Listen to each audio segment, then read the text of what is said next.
How you feeling? Uh, I'm not sure. It's See, I'm scared because we haven't done this in a while, but also I think the fact that we haven't done this in a while means I'm less afraid than I should because maybe maybe I've forgotten, right?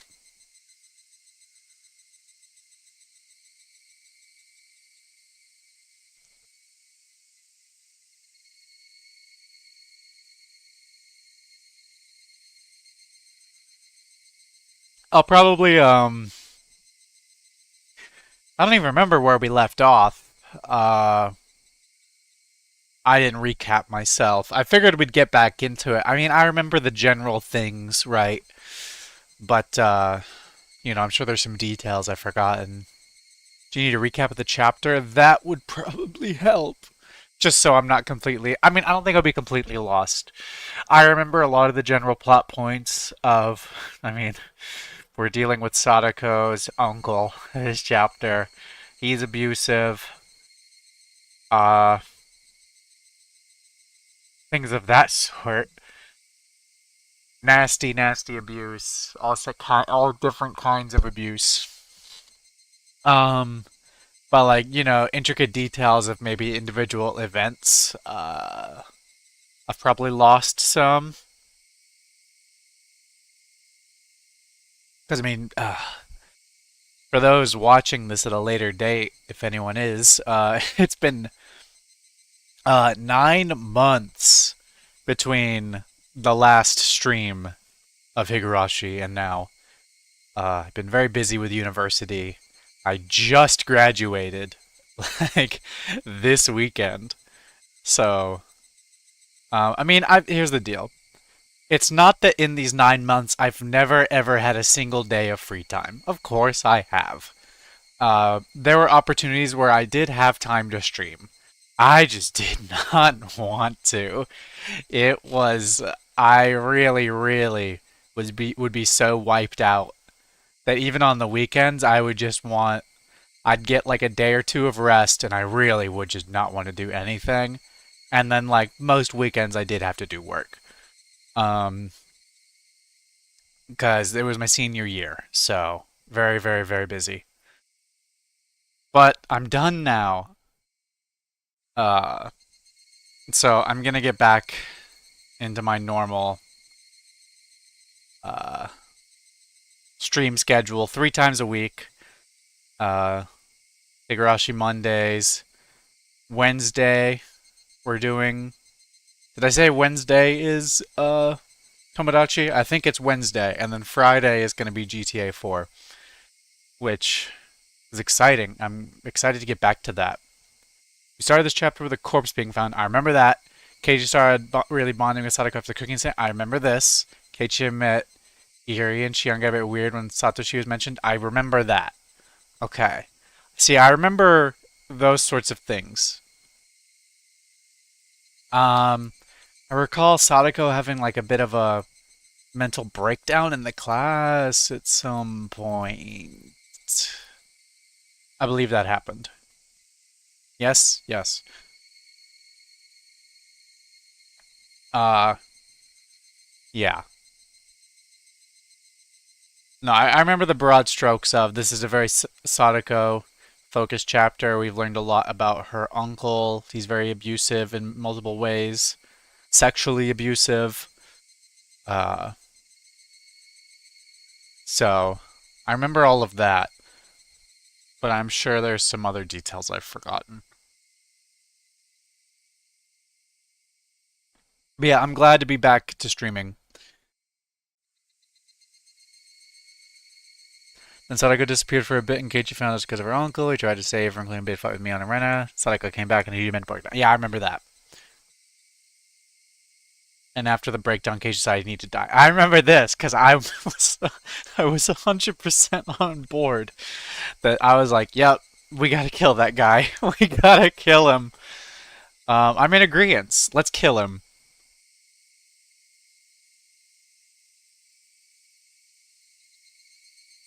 Renamian also said that his eyes and voice were weird, and that's where it left off. See, that's interesting. I gotta try and mentally remember also previous chapters. Because these things are all connected. You know, each chapter we start fresh. But I'm definitely. There is some kind of time loop, it seems. But I don't know precisely what's going on with it. If it's supernatural, is it science fiction? Is there some secret foundation that's caused a time loop? It feels supernatural, especially with um, the weird like moments where it seems like characters are possessed, right? You know, when it was just Rena, you know that you could maybe just say that that's like a mental health thing that she has like some condition. Uh, but we also see this happen with Mion. So the thing is that Saga seems to have a mental illness. This isn't the first time people tried to. Yeah, yeah, yeah. I remember that. Um, where she's got her thing where she feels like she needs to endure it. Um, for Satoshi, if I remember correctly. Like she kind of feels like she has to go through this, and that's why she's not accepting of help. And that's why previous attempts to help her have struggled to like have anything happen because she'll just deny.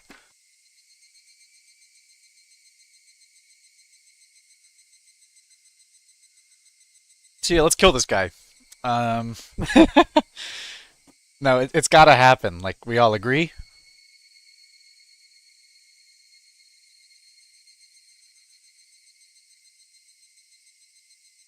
Also, Keiichi went to Mion's house and asked her to kill Tepe. Oh yeah, that's right. Uh, because she's got like connections. Her family's like got power and like. So we met the Chet committed at the baseball game. That's not that important. I remember him. We bonded in the bathroom, if I recall.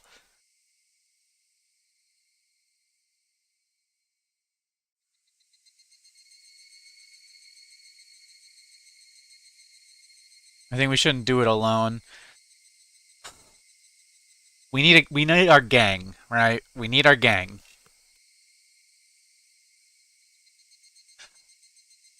Also, where's Pokin been at? He hasn't been at the. He's active in the Discord, but he has not been to the streams since we came back. Where's my guy at? I say active in the Discord. He's semi-active. He pops in occasionally.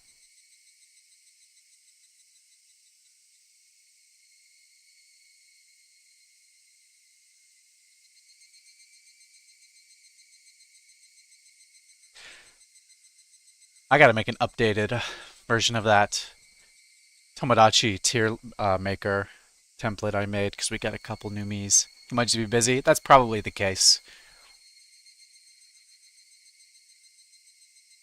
I mean, he had a habit of sometimes missing the Higurashi streams anyway, I think. So sometimes he needed to be caught up. Do I have the capture? No. Uh, Now I do. There's the game. Okay, it has been a while. I'm going to be rusty at this. We did read the tips? Okay.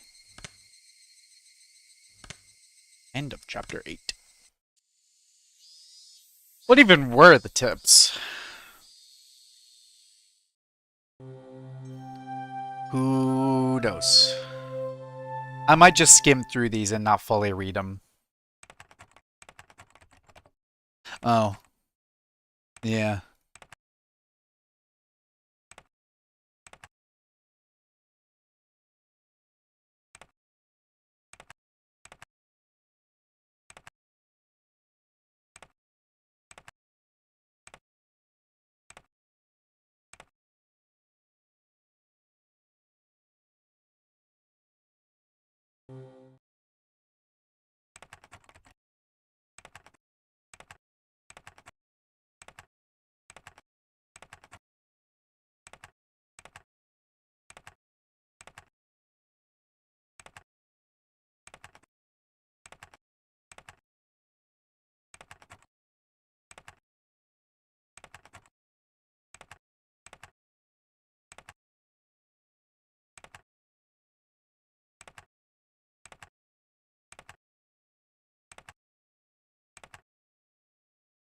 Yeah, I remember that.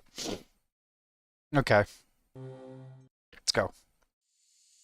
I got my cup of water to help my throat because I'm a very I don't know, I'm a talkative person, but I'm a quiet talker, I feel. So I have to raise my voice a little to be clearer on stream, which means sometimes my throat gets strained. Like a very important Sadako faked abuse with her stepdad 'cause she didn't like him. Yeah, yeah, yeah. So like now they don't listen to her. So it's all around a horrible situation for this poor kid. Mion and the others, having to set up for the Watanagashi festival or something, invited me along, but I refused. Of course I did. How could they be taking it easy and setting up for a festival in this situation? Mion had a lot of nerve.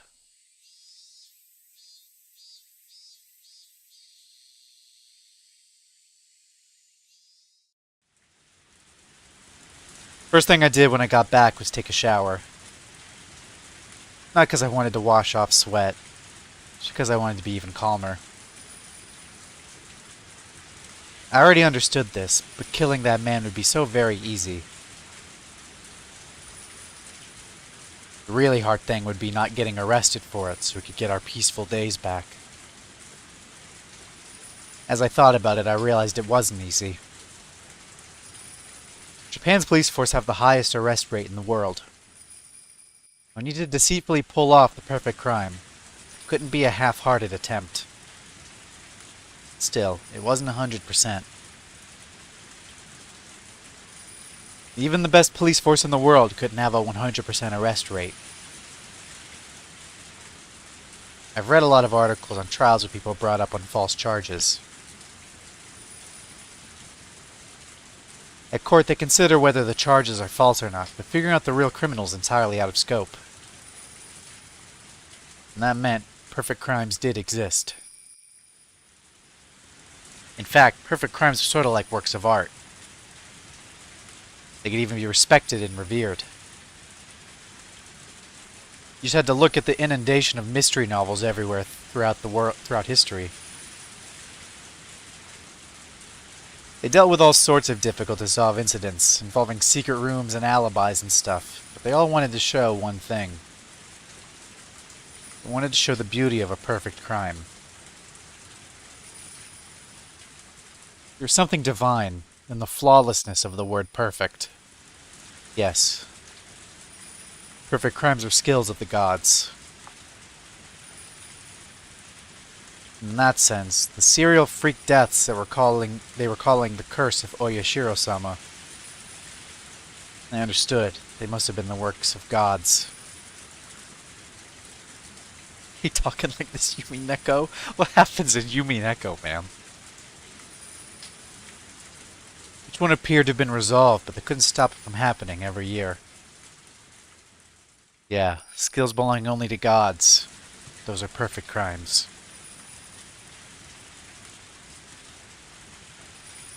I'd be setting up my own crime before Oyashiro-sama's series of perfect crimes 4 years in the running. If I were to put it boldly, I was challenging a god.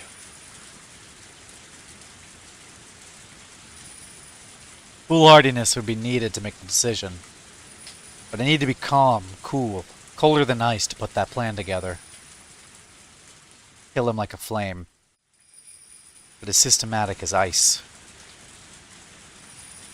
Starting now, I need to retain both of those ideas with me. Modeling my crime after a mystery novel wasn't actually a bad thing to focus on. Sometimes, kidnappings involving disturbing original methods that made it into the newspaper were used as a basis for novels after the person was arrested. Stuff like that made it into the news. Day and night for a long time, mystery novel authors polished and refined their most fantastic artistic crimes. Imitating that could be a shortcut to playing the perfect crime in a short period of time. course, I haven't read enough mystery novels to act all high and mighty about them.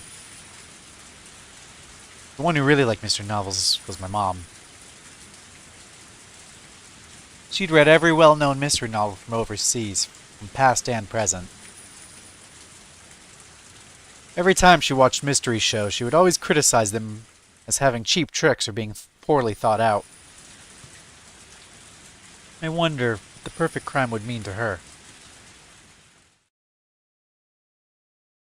これまでの推理小説の中で母さんが一番よくできたと思った完全犯罪 What do I think the most well-done perfect crime in all the mystery novels I've read is? うん。 Yeah. 母さんって結構たくさん推理小説を読んでるでしょ Well, you read quite a lot of them, right? そういうの詳しいかなって思って。I figured you might know a lot about them. それを読むから楽しいのよ。 It's more fun to read them to find out. 初めからトリックを教えちゃったら楽しみがなくなっちゃうわ。 I told you all the tricks right off the bat. They'd be no fun anymore. It wasn't like I was asking for my own amusement. She was deflecting the question, so I would somehow butter her up first and draw out an answer. そうね。よくできた推理小説。Of course, well-done mystery novels. Yeah. 結構どれもこれもいろんな魅力があって、どれが面白かったとは言いにくいけど、強いてあげれば。They all have a unique charm to them, so it's hard to say which is the most interesting. You'd really have to force me to pick one. 母さんの好きな小説のタイトルが知りたいんじゃないよ。I didn't want to know which novels you liked. 母さんが一番舌を巻いた完全トリックが知りたいんだよ。I wanted to know about the trick that made you the most surprised. 本当に完全なトリックだったら名探偵に解く余地がないじゃない。If it was really a perfect trick, the detectives wouldn't be able to solve the case, though. That was true. Then there'd be no point. 推理小説は解ける謎をいかに解くかの過程を楽しむものよ。Mystery novels are enjoyable because of the process of the mysteries getting solved. 解けない謎だったらそれは推理小説の題材になり得ないわね。If it was unsolvable, it wouldn't make a very good topic for a novel. そっか。I get it. そりゃそうだよな。Yeah, you're right. 主人公に解けなかったらお話として成立しないもんな。The main character can't solve it. It wouldn't be much of a story, huh? Was it being too simplistic? A mystery novel was basically a game. They were written so that you can get to the goal, so that you could solve them. I couldn't use something so optimistic. It needed to be the be-all end-all of tricks so that we could, without a doubt, return to our old lives. ということはケイチ。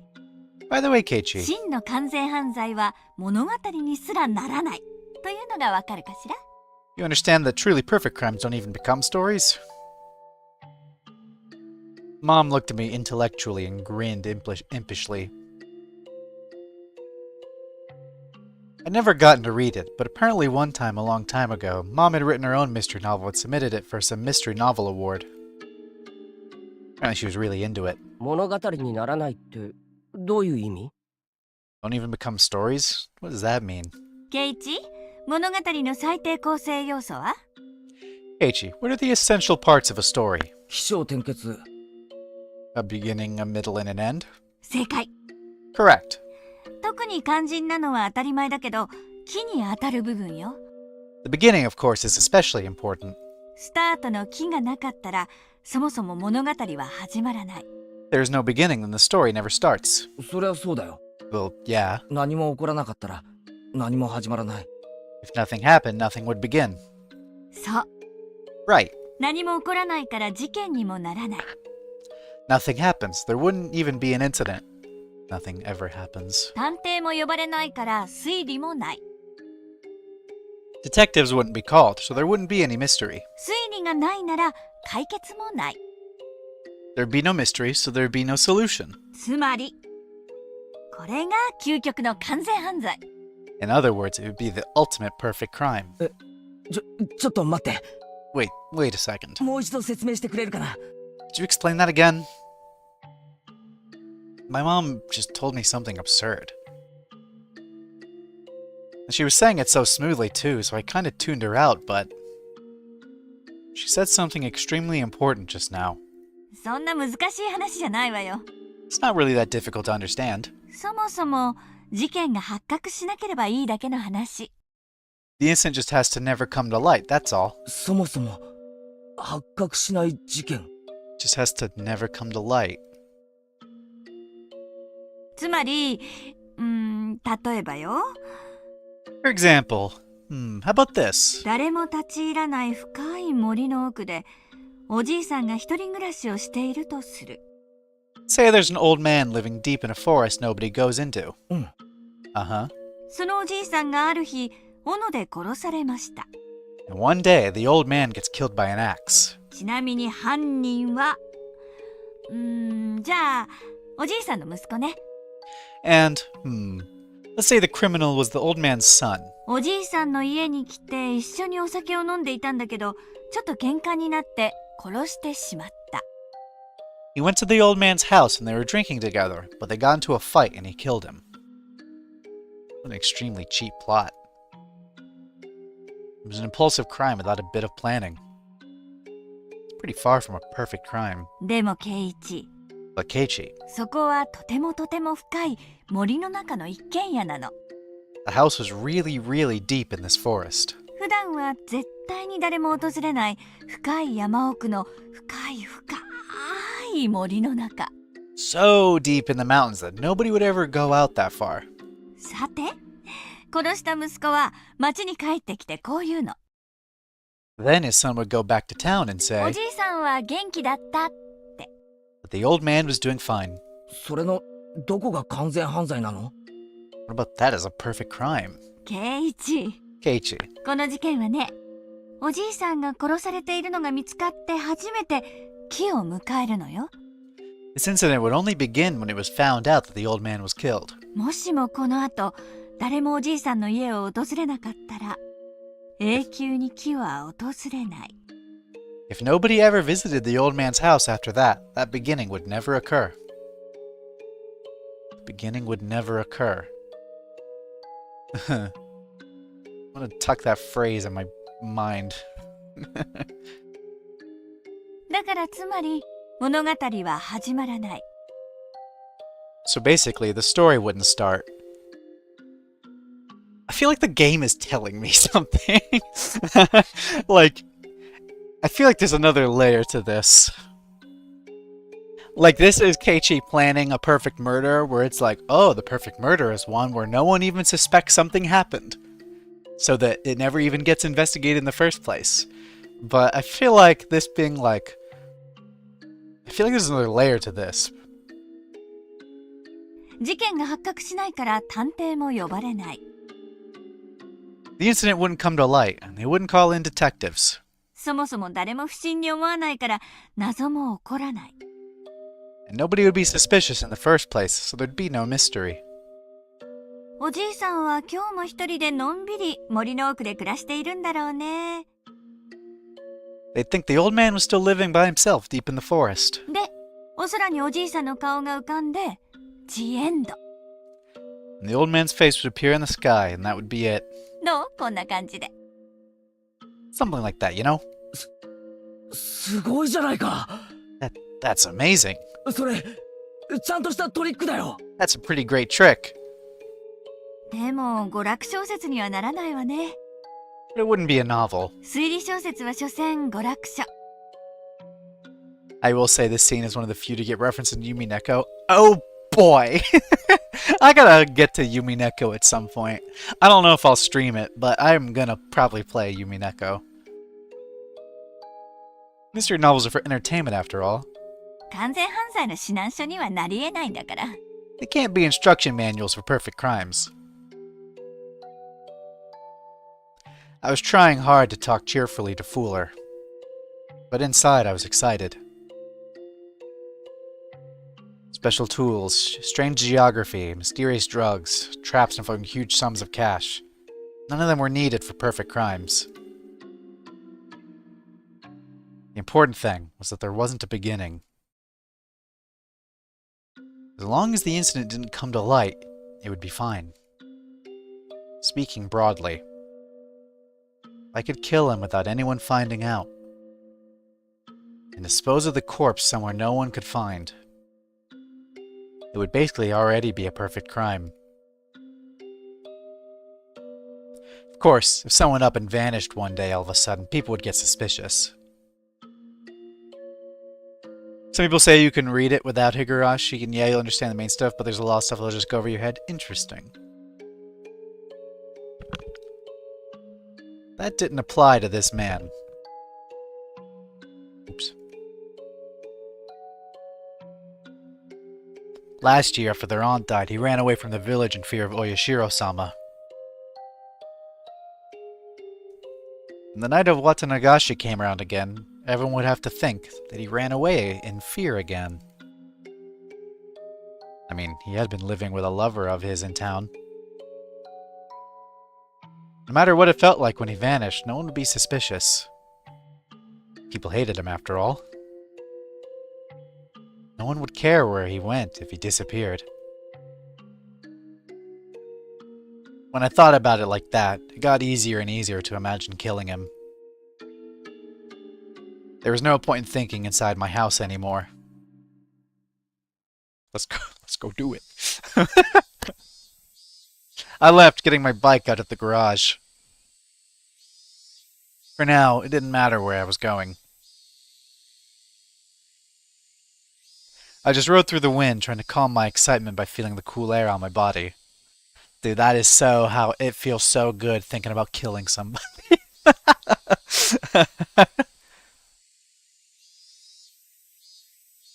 Where I'd kill him, how I'd do it, what time, and how to dispose of the corpse. If I just had those 4 things, I could get a good plan going. I was so surprised at how little there was to decide that I shivered. I'd been completely prepared to build this humongous plan over a really long period of time. If I could just get these little things in order, I could put it into motion. Today was Saturday. I would have to kill him on the night of the Watanagashi, so as long as I was standing in for Oyashiro-sama, I only had 24 hours remaining. Sadako. Just hang on for 24 more hours. Can't even imagine having to suffer through even more. But please, hold out for a little longer. I know you can't even last another second. I know that. Please, just hold out. It's so fucked up seeing Keiichi like this. Though, even if Teppei deserves the worst. No. Like, Teppei fucking sucks. Like, if he is killed, I'm not gonna shed a tear for him. But, like, Keiichi is, like, what? Like, fucking 12, 13, 14 years old. It's not great for a kid to be thinking like this.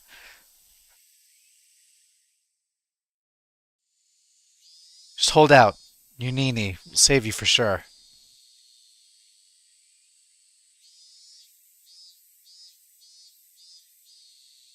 Outside, it was still early enough for the cicadas to be crying. Early afternoon. Evening was still a long way off. I looked at the sky. At some point it had gotten cloudy. Now, Ken age most likely 14. Yeah, they don't specify the ages, but I remembered him being somewhere around there.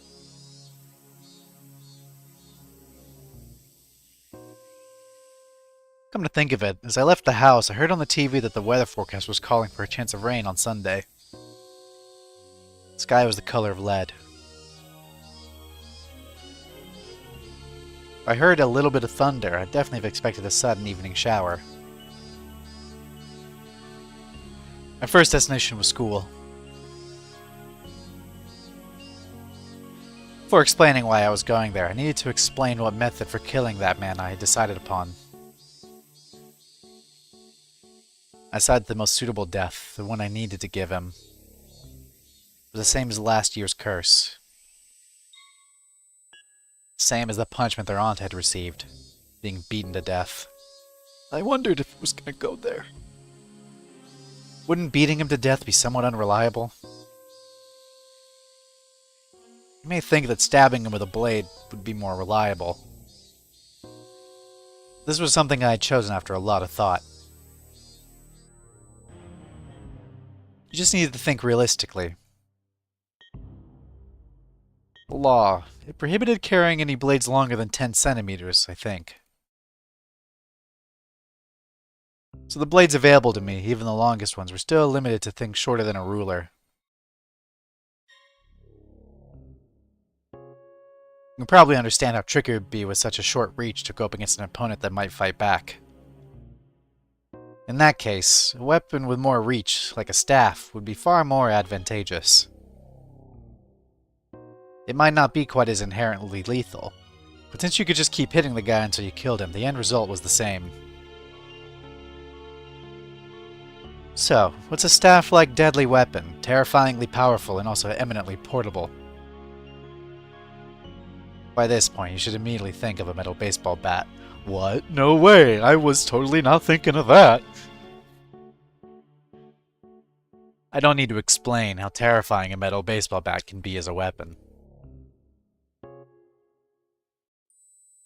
Of special note is the fact that you can carry one around in broad daylight and not be thought of as suspicious. Just those 2 points would have been enough to choose a metal bat for my weapon. There's one more reason, for choosing a metal bat in particular. I will speak about it later. This guy. He's going full, he's like, I will speak of this later. He's going fully in the headspace. After school that Saturday, my classmates were still having fun playing in the schoolyard. Oh yeah, I forgot that Japan is evil and they gotta go to school on Saturdays. I could show up there and it would be the same as always, so nobody will think I'm suspicious. Getting my hands on the weapon without looking suspicious was actually a factor I couldn't ignore. I didn't normally play baseball, so if I went to a sports store looking for a metal bat, it would definitely be suspicious. I can't let there be a beginning to the story, so I needed to be really careful even about that. I left school, at a location at which my parents wouldn't be suspicious, I would acquire the weapon. I checked inside the classroom through the window, but of course there's nobody there. I was scared playing Persona 5 and saying this.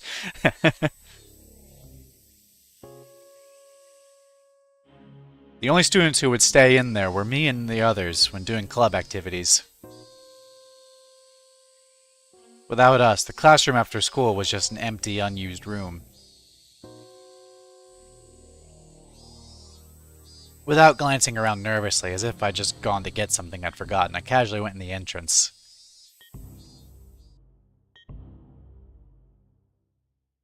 It looked like the teacher was busy with paperwork in the teacher's lounge. I didn't see her in the hallway.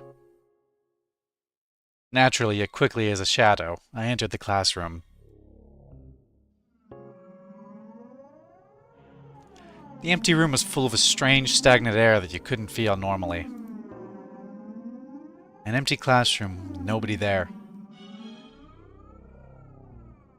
Maybe while no one is around, the desks creep about of their own accord, licking the floors clean of dirt. If I suddenly stepped to a place like that, would the desks in their surprise fly at me, crush my bones, and eat me alive? Yeah. バカバカしい。 That's ridiculous. I felt regret at wasting valuable thinking time on stupid delusions. The students' lockers were lined up in the back of the classroom. The one I was looking for wasn't my own. It was a forbidden locker. One I had accidentally discovered one day. あった。北条。 Here it is, Hojo. 間違いない。 Test be it. If one person has one locker, why would only Sadako have two? I'd made a fuss about it once. After that, I learned it was Satoshi's locker, and he had the same last name as her. Of course, even though it was a locker for a student no longer here, looking inside it was still a shameless act. One time, I let my curiosity get the better of me and took a peek inside. Inside, it was average and worthless. At the time, I hadn't been interested, so until now I'd forgotten what had been in it. But now that I had, dare I say it, awakened, I remembered the thing that had been there. Shot Takechi already knowing things he didn't in previous chapters. Isn't that so funny?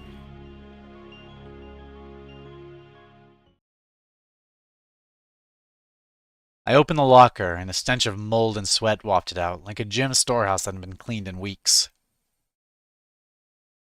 My face puckered up at the stench, but I looked for it. Yes.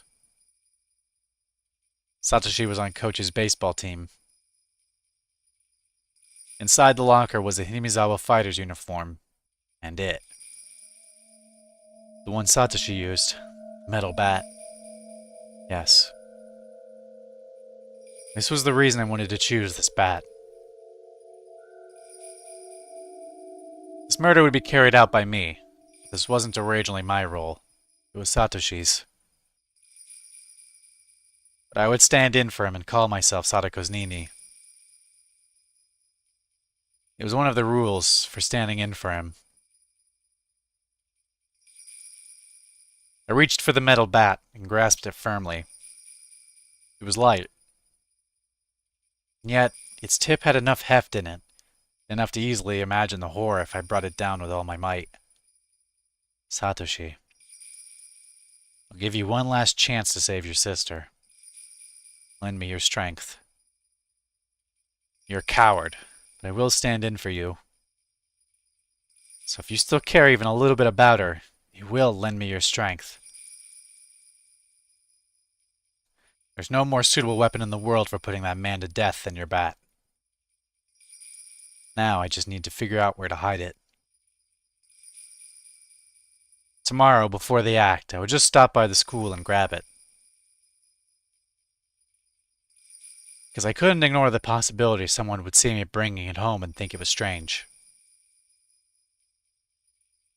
But if I left it here, there wouldn't be a problem. Plus, tomorrow was Sunday. Not only that, it was the day of the biggest festival in the whole village. Nobody would be coming to school.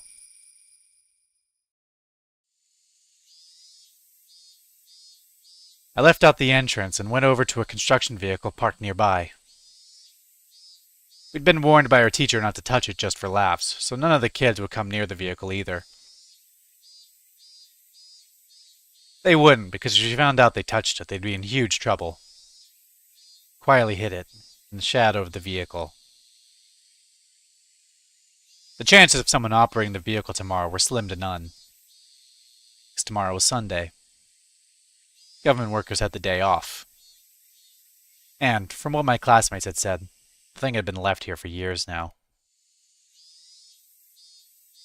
Machines that haven't been moved in years. You can't just suddenly start them up again. So I was almost definitely fine in this case.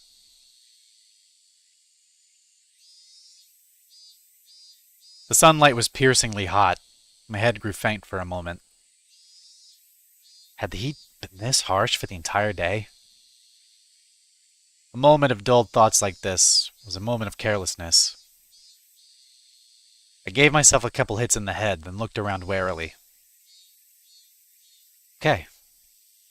Next, how to dispose of the corpse. I'm interested to hear how he's gonna handle this.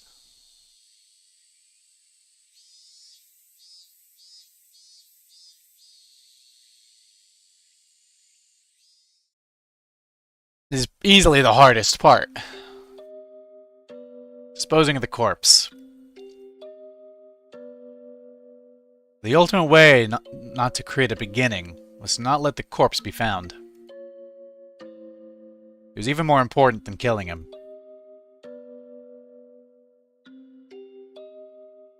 Thinking on it vaguely, the first thing that came to mind was the swamp. Onigafuchi, the dreadful bottomless swamp revered even now, had appeared in the legends of Onigafuchi village. I forgot about the swamp. It's been 9 months. I forgot about the swamp, but that is also it is right there. Yes, the swamp called Onigafuchi was here first, and then the village took its name to become Onigafuchi Village. In other words, this swamp was the origin of Onigafuchi Village. No one, no matter who it was, would float back to the surface of this bottomless swamp. Everyone would be swallowed down to the land of the demons below the earth. That was how the stories went. I was trying to copy Oyashiro-sama's curse, and I felt that theory demanded I discard the remains and the weapon into the swamp. There's probably some crazy shit at the bottom of this swamp. But they may have said it's bottomless, but I didn't actually know. People say large creatures like humans produce a lot of gas when they rot, granting a lot of buoyancy.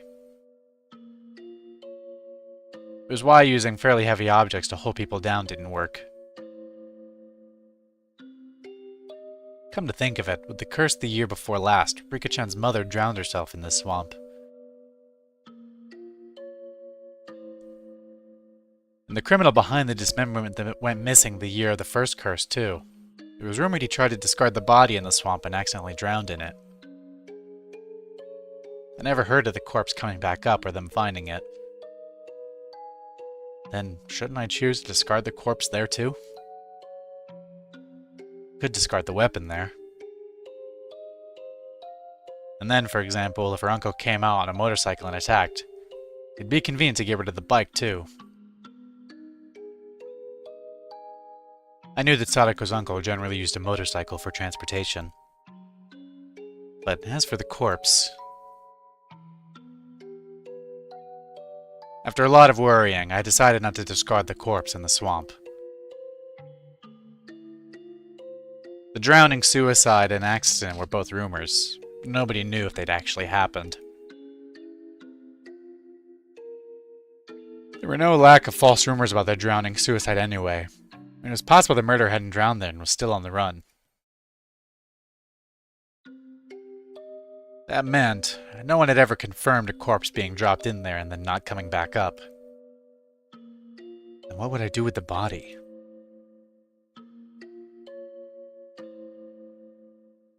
I thought it might be interesting to go with the first incident, cut him to pieces and hide him. But the preparation and work for dismembering a human body would be difficult given the amount of time I had. Though that would take a while. With that out of the question, I arrived at the conclusion to go with the more orthodox method of burying the body. And where I would bury it was a question related to where I would kill him. Of course, I wanted to keep my time and proximity to the body at a minimum. With that in mind, I would want to dig the hole to dump the body in beforehand, and to make the location of the act and the hole close together. The choice of where to plan the crime, that I need to be absolutely careful and thorough with. It had to be somewhere nobody would witness it. A place with hiding places for a sneak attack. I could dig a hole for the body right there. I go over the possibilities in my head of the various destinations her uncle would head to from Sadako's house.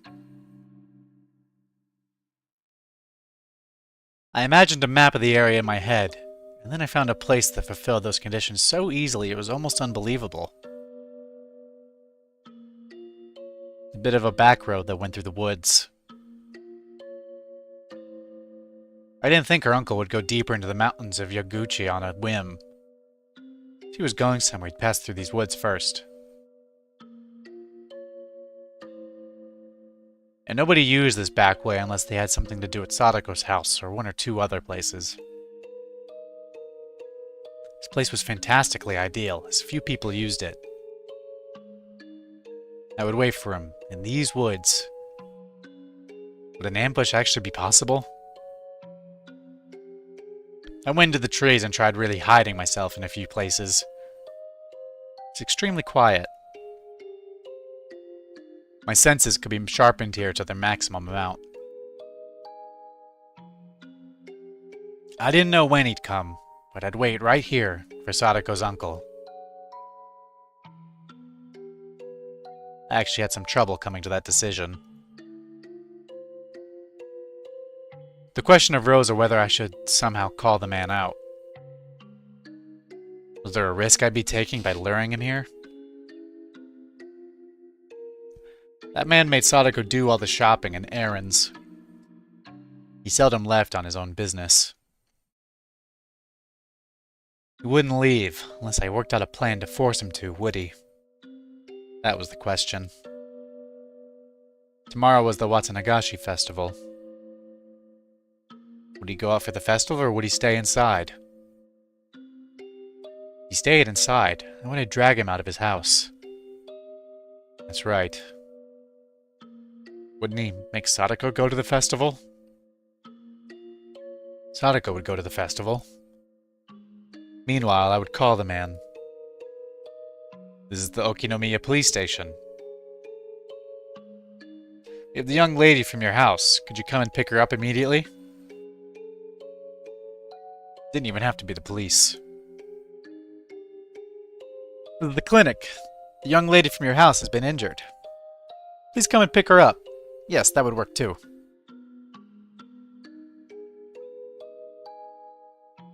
I claimed to be the police or the hospital, told him to come and then hung up on him. He'd rush there trying to figure out what was going on, wouldn't he? Would he? I don't know.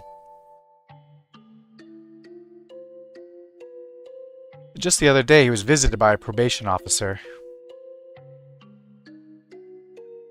He wouldn't suddenly grumble about having to get his niece and not go. It would look like child neglect. Okay, that might work then. The man had no skills useful around the house. Sadako, his slave, was an essential part of his daily life. Conclusion.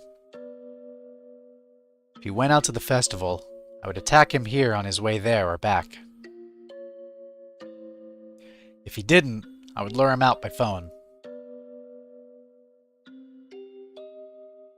Luring him out by phone was my first step. I needed to be sure Sadako would go to the festival, leaving the house. It would be convenient if I could make Mion take Sadako to the festival. She said her aunt was a district welfare officer. In other words, an ally to the probation officer. If I somehow incited Mion to take Sadako to the festival with her, well, being who she was, she'd use that fact and get her there.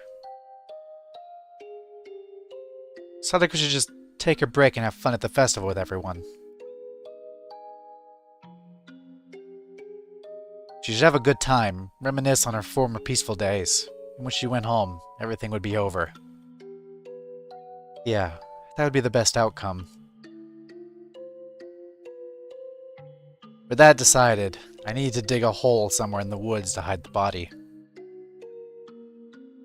So it wouldn't stand out, so it wouldn't be found. Someplace nobody would see me while I was completely exposed as I buried the corpse. I had wanted it to be close to the scene of the crime, but it naturally grew farther away.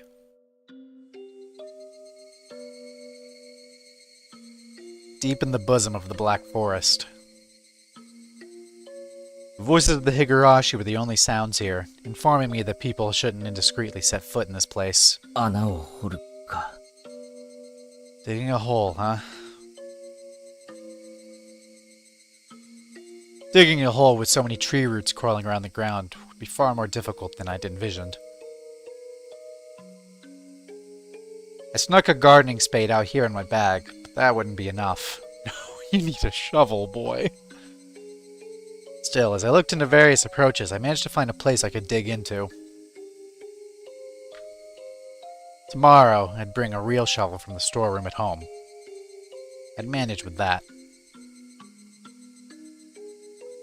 I wondered how big a hole would have to be to fit a human all the way into it. You're gonna be digging a while. It takes a while. I'd probably have to dig pretty deep down.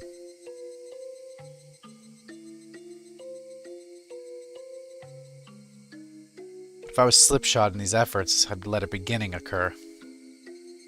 I absolutely couldn't allow that. Use any amount of time you need to. I mustn't spare any effort to utterly erase him. I glanced at my wristwatch.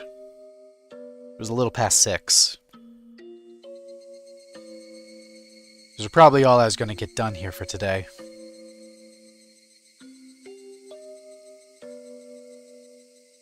I really want to dig the hole in advance tonight, even if it got dark out.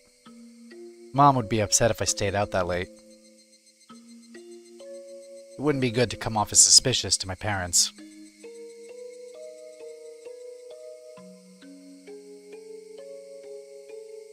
I need to go back home and give Mion a call soon.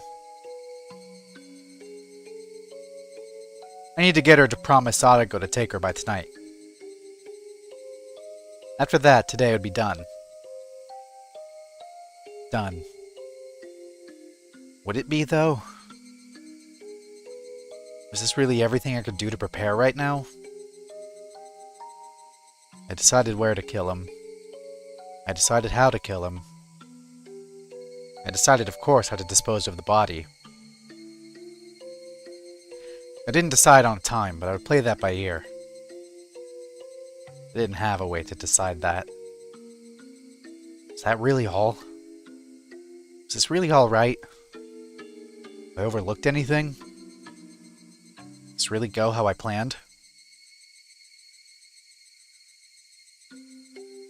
After all this, worry started welling up one after another. It was only natural I'd be anxious. This would be the first and last big job of my lifetime. I could not allow failure. I had no experience, as this was my first time. I didn't have the know-how, the knack. It was only natural I'd be anxious. Dark clouds of unease told me doing nothing would be the easiest way. Truly pathetic suggestion this late in the game. Have you forgotten how miserable Sadako looked? From the outside, it may have looked like I was resolute, but deep in my heart, my knees were shaking loudly. I never actually won a single fight to my satisfaction. Did I really kill someone? I may have been planning an ambush, but my enemy was large and far older than me. He had a scary face, and he looked like he was well accustomed to fighting. Could I have... All the pieces before and after the murder were perfectly planned. But was the actual murder the most important part, what unsettled me the most? Well, you got 2 before... Shut up! Shut up! All my preparations, all of my perfectly concealed machinations... If I didn't successfully murder him, they amounted to nothing. Damn it. For coming this far, you're pathetic, Keiichi Maibara. Start to have these kinds of second thoughts, your ulterior motive will be obvious. Let's go home. Go home and calm your mind. Tomorrow will be a juncture in your life, the likes of which graduation, employment, marriage, and childbirth couldn't hold a candle to. Day of murder. Kill someone. For someone else's sake. With that day behind us, we would take it back again. Those mild spring-like days we never thought would stop. Those safe, peaceful fun times. I pedaled my bicycle hard to get back home. I felt somehow unsteady. Like my body and soul weren't in alignment. A subtle shift between where the tips of my hands and feet really were and where I felt them to be. My vision was a little distant and narrow. As if the great barrier I risked my future life on had nothing to do with me. An unreal sensation. How could I put it? Everything was so far away. Fine. Feel your unease permeate you, Keiichi Maibara. That will turn your timidity into meticulousness and allow you to act with greater caution. Then it's actually an important emotion to feel. This feeling I had never went away that night.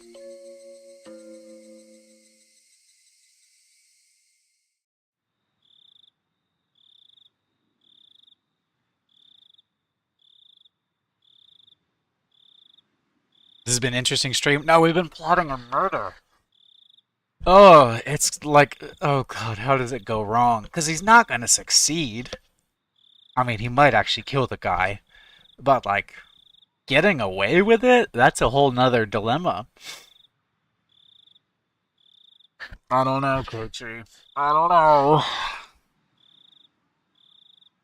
I don't know, man. It was the first time I'd be calling Mion's house.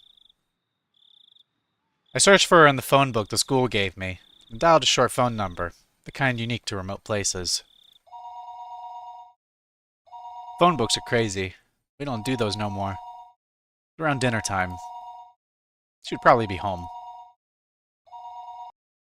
But just as I started to think nobody would respond, someone finally picked up the receiver. はい、園崎です。 Hello, this is Sonozaki. あ、夜分遅くにすみません。 Oh, I'm sorry for calling so late at night. ミオンか。Is this Mion? どちら様です？ Huh? May I ask who's calling? 俺だよ、ケイチだ。 It's me, Keiichi. ああ、ケイちゃんか。 14-year-old tries to murder a grown man. How will it go? It can't go well. See, here's the deal. He's going to be armed with a bat. That evens things out, but still, that is a 14-year-old going against a grown man. Like, it's not going to be great. Oh, Kei-chan. 何こんな時間に。 It's pretty late. What's up? She seemed to be in a weirdly good mood, and she drew her syllables out. Right. It's the night before tomorrow's festival, so she's probably with her family having some drinks. 悪いな、こんな時間に。 Sorry for the late call. 時間は大丈夫か？ Do you have time right now? うん。何？ Sure. What is it? サトコのことなんだけど。 It's about Sadako. I heard her draw in a small breath on the other side. さとこ、大変なことになっちゃったね。 Sadako. She's in a pretty bad spot. 大丈夫かな？ I hope she's okay. The scent of sake had completely disappeared from her voice. For God, can't be drinking that. 大丈夫なわけないだろ。 She can't be お okay. 前も見ただろ。 You saw it too, didn't you? あれ。 She was like? あんな、擦り切れるまでにいじめ抜かれて、 She was completely worn out from all the abuse. 俺たちはあんなになるまでずっと見捨ててきた。 We failed her all this time, and now she's become like that. 見捨ててたわけじゃないよ。 We didn't fail her. みんな助けようとして必死に考えてたよ。 Everyone tried their hardest to help her. でも結局何も思いつかなかったし、サトコを救えたわけじゃないだろ。 We didn't come up with anything. We couldn't save her. 結局、あんなになるまで俺たちは何もできなかった。 In the end, we couldn't do anything about it. Now she's become like that. There's something earlier in the story, I think chapter 2, about Mion drinking. I do remember this. But it's like, damn, you can't be having that. You were also like 14. そうだね。 I guess you're right. 私は結局見てただけかも。 All I did was watch, after all. だからさ、 So, well, せめて at least, 一夜くらい遊ばせてやろうじゃないか。 couldn't we at least let her have fun for one night? 遊ばせるって。 Huh? Let her have fun? あいつもいろいろと参ってるのわかるだろう。 She's been so battered lately, you だ understand. からさ、 That's why. 明日の綿流しのお祭りにあいつを連れて行ってやってほしいんだ。 I want you to take her to the Watanagashi festival tomorrow. それは構わないけど。 I don't mind. どうして？ But why? どうしてって、 Why? せめて祭りの夜くらい息抜きさせてやりたいじゃないか。 I want to give her a breather at least for the festival night, you know? たとえ一夜でもあの意地悪なおじの元から離れられるなら、短い時間でもきっとサトコは喜ぶ。 Even if it's just one night. She can get away from her evil uncle. Then I think she'll be happy, even if it's only for a little while. だからどうして？ Yes, but why? どうしてって何がだよ。 Why? Why what? I was having a little difficulty understanding what Mion was asking me. どうして、Why, well, ケイちゃんが連れて行ってあげないの？ I mean, why don't you bring her, Kei-chan? 私に頼まなきゃならないの？ Why do you need me to... Why do you need to ask me to do it? Mion was persistent about odd things. No, maybe it would be better to say that she was sharp. 俺、実は、ちょっと明日は用事があってさ、 Well, I actually have something to do tomorrow. 祭りには行けない。 I can't make it to the festival. だから、さとこ、ミオンが連れて行ってやってほしい。 So I wanted you to take Sadako there for me. 用事って、 Something to do? 大した用事じゃないんだ。 It's nothing 多 major. 分、すぐに片付くと思うけど、ひょっとすると、明日は合流できないかもしれない。 I'll probably finish quickly, but I might not be able to meet up with you all tomorrow. She's on to me. なあ、ミオン、 Hey, 明 Mion. 日の夜だけ、さとこ頼めないか。 Could I leave Sadako to you just for tomorrow night? Mion took a long time to give her a reply. I got the feeling that Mion had been acting weird for a while now. Like she was flustered by emotions or something. いや、 No. Huh? Is that a sob? Mion? Are you crying? 私、嫌だって言ったじゃない。 I said no. I don't want to. 私なんかに押し付けられても困るって。 I don't want you to push this onto someone like me. 別に押し付けるつもりなんかないよ。 I'm not trying to push anything onto you. 明日の夜だけでいいんだ。 It's just for tomorrow night. 嘘だったじゃない。 That was a lie. What? Mion, what was she talking about? 綿流しの夜だけって言って、 Saying it's just for the night of 結 Watsunagashi, 局ずっとだった。 and then it was forever. 嘘つき。 Liar.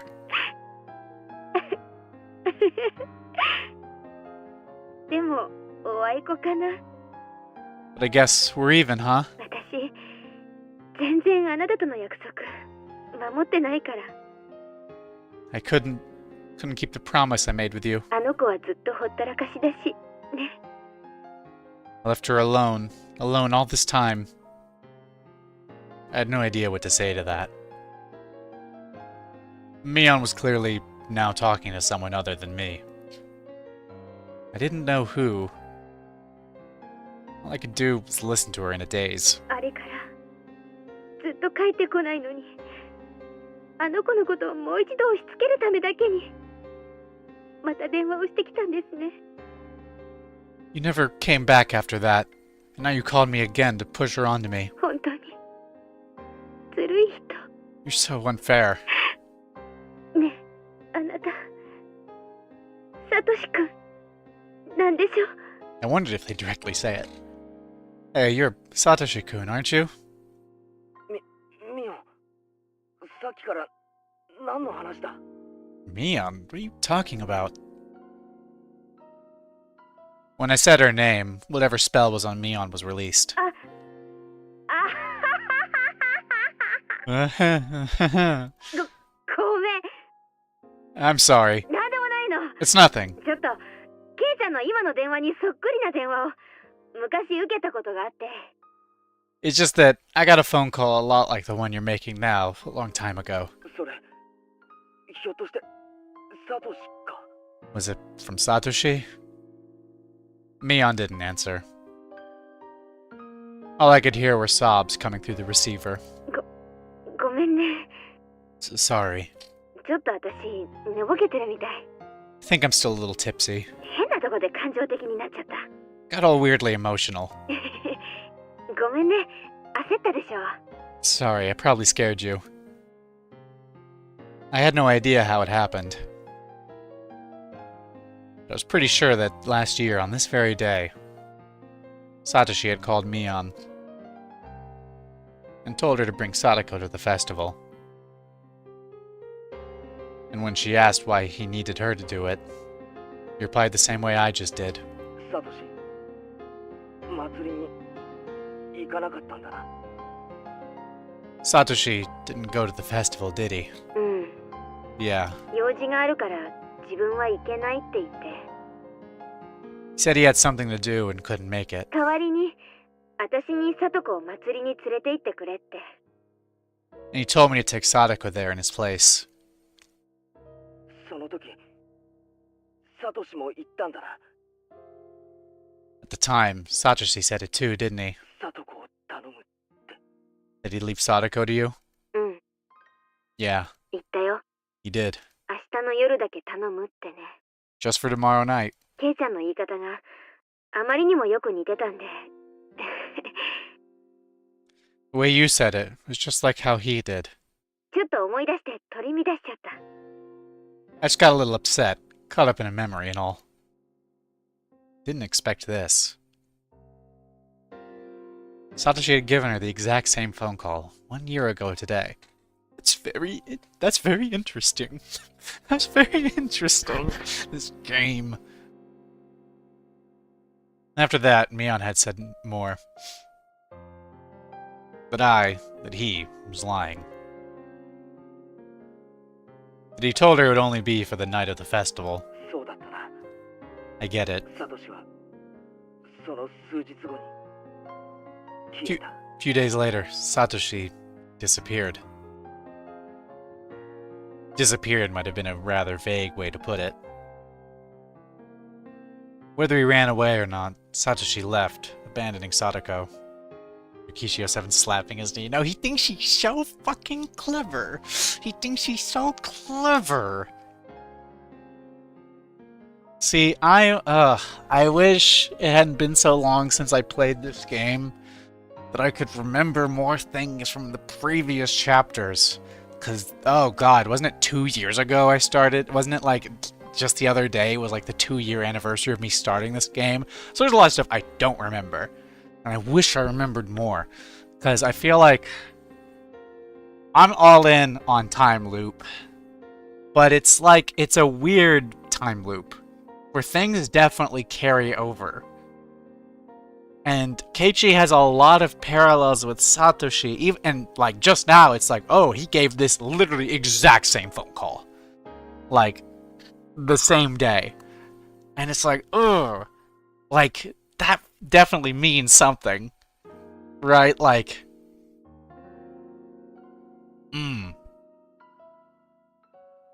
Higurashi started 2 years, 2 days ago. Yeah, no, it's been so long.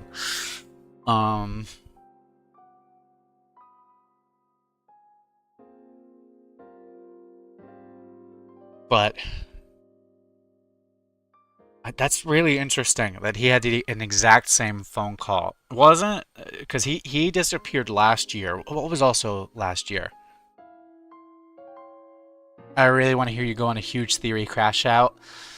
Look, I wish I remembered more, and if I remembered more, I would, because I'd be connecting shit with like red string and pins on a corkboard, going crazy, Pepe Sylvia style.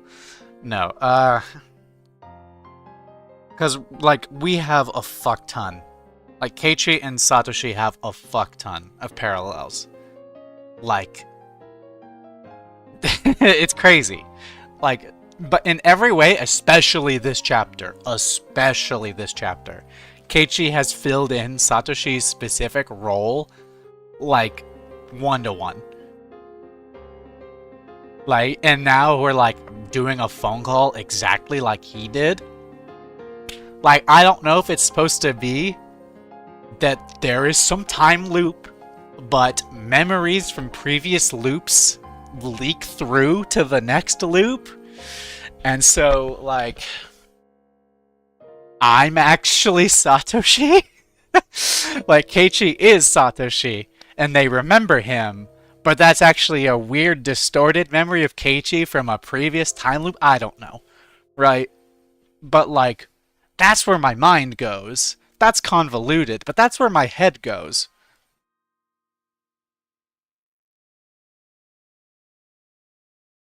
And, like, maybe it's not literal, and, the parallels of Satoshi are you know, more supposed to be like you notice them, but I don't know, they say something, but like it's not in universe. Me and Satoshi are the same person. Like it could not be that, and that's all a possibility. But it's crazy. It's crazy, like how much they parallel, and it's pointed out. Like just now, like I gave an exact same phone call, being like, "Hey, can't go to the Watanagashi. I'm busy with something. Can you take Sadako for the festival for me? I'm busy." What is this story about? That's the thing. What is the story about? What does Higurashi have to say? It seems to me, the impression I've gotten, and I think, you know, maybe it could tie into the time loop thing, depending on where it goes, because we're not even to the answer, like, arcs, or whatever they're called. Because I know that's a thing that happens eventually, is we get the answer arcs, where we learn a lot more. I remember someone reading a way later chapter and saying, I was like, find the JFK files! But, like, to me, it feels like Higurashi so far is about, like, it seems like Keiichi especially has a lot of struggle with, like, being the answer for something else, big dog. Oh boy, I'm so excited for all of my theories to be blown away by whatever happens there. We're gonna like start chapter, I don't know, 6, and it's gonna be like, this is the time machine built by the Japanese government. We are running time experiments in Hinamizawa, and I'm like, well, that's not what I thought. I expected something supernatural, but like, Keiichi has a lot of, like, regrets, and he beats himself up a lot, you know, over his mistakes, and regrets, and I think that, like, that could tie in to, like, the time loop thing of, like, trying to get things right, you know, repeating the same events over and over, trying to get it right, and you don't, and so you try again, and you try to get it right, and you don't. There's also the factor, like, I'm remembering things as I talk, because I'm digging into different parts of my memory, from playing the previous chapters, but, like,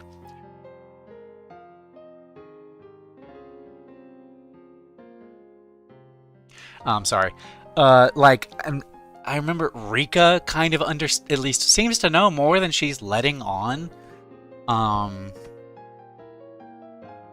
like, she seems to know things. This man has real bad guilt. Yeah, no. I think that's important, and I think that's probably what the story is about. Like, is this time loop because, you know, like, assuming it's a time loop. I'm on, like, time loop, right?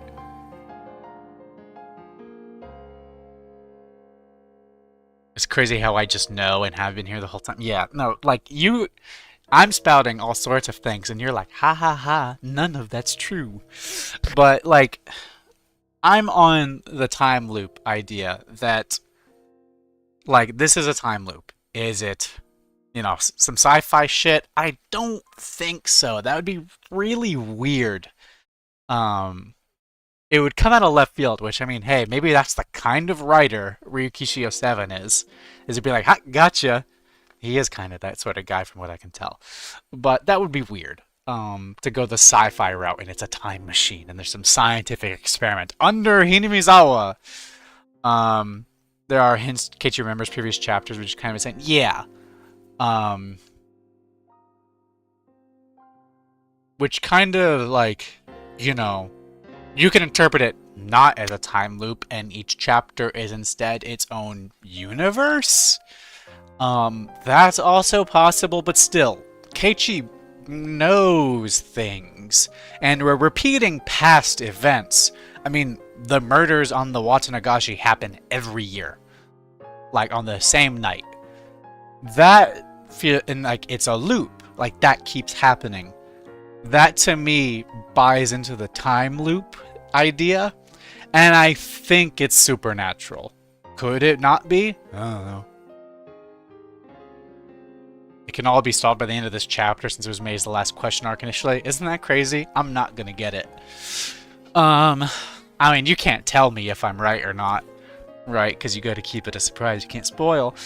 But I'll let my mind spill out so I can, you can hear my current thoughts. Because I spend a lot of time, I think, playing the game and just reading the text and not saying what I'm thinking.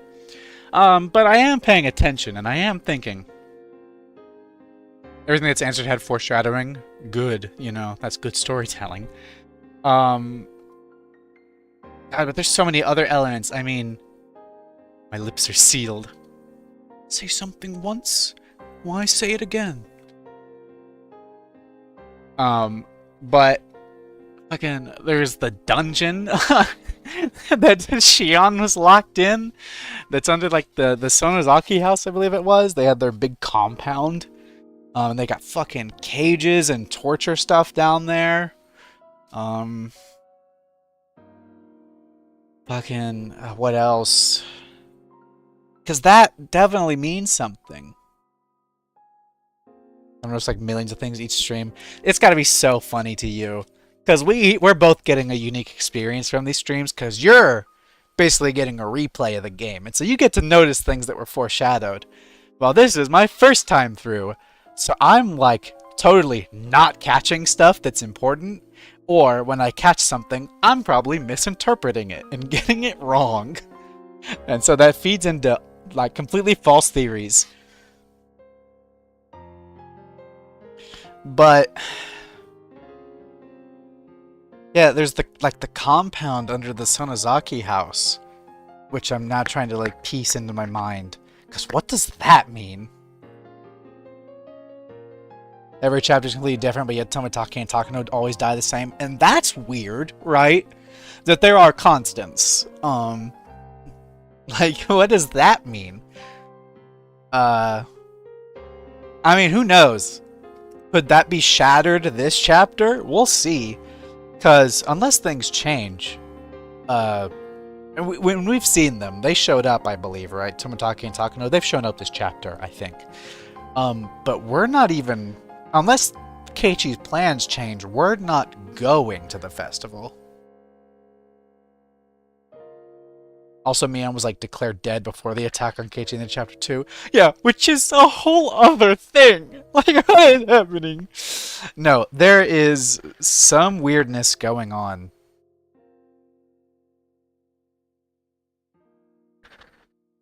It's odd.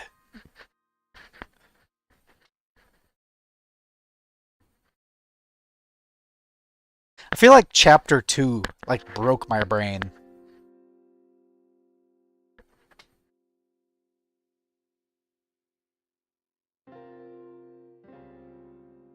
But yeah, like, will Tomotage and Takano die the same way this time? Who knows? I mean, if they do, then no shockers. I wouldn't be surprised. It would be crazy if they didn't, because that would mean something. But we're not going to the festival. At least it doesn't seem. I mean, things could change. Maybe maybe Keiichi is just destined to go. And so like shit is just gonna happen that completely like railroads him into going. That's not the term, is it? That's the term. Railroad, like railroading in a game.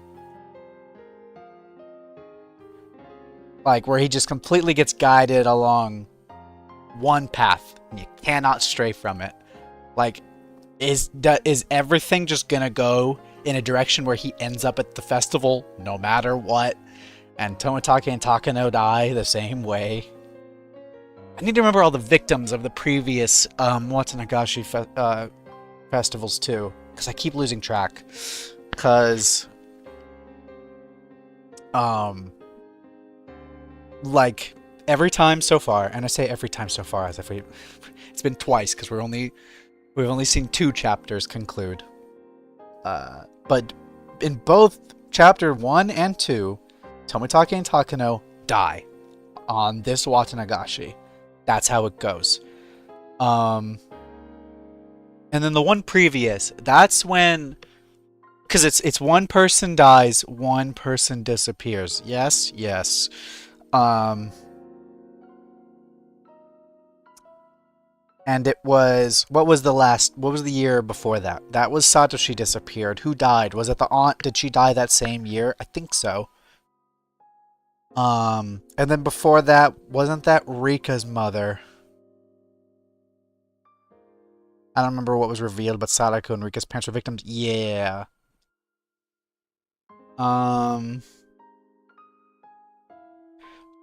Sadako's parents, they die with that cliff, right? They fall off the cliff. And they find the body of one and never find the other, so that's the one death, one disappearance. It's like there are constants.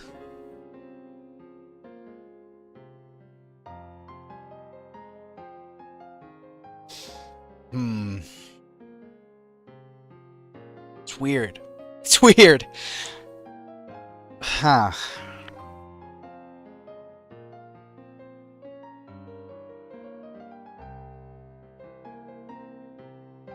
Remember when we were digging up Colonel Sanders statues?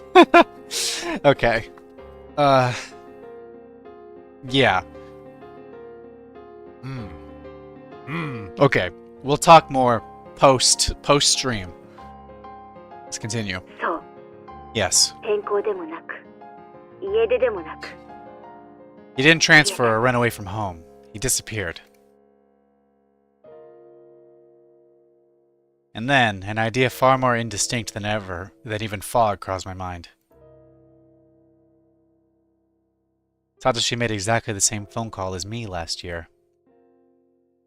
Why would Satoshi make the exact same call? If, in the truest sense, he really made the exact same phone call as I am right now.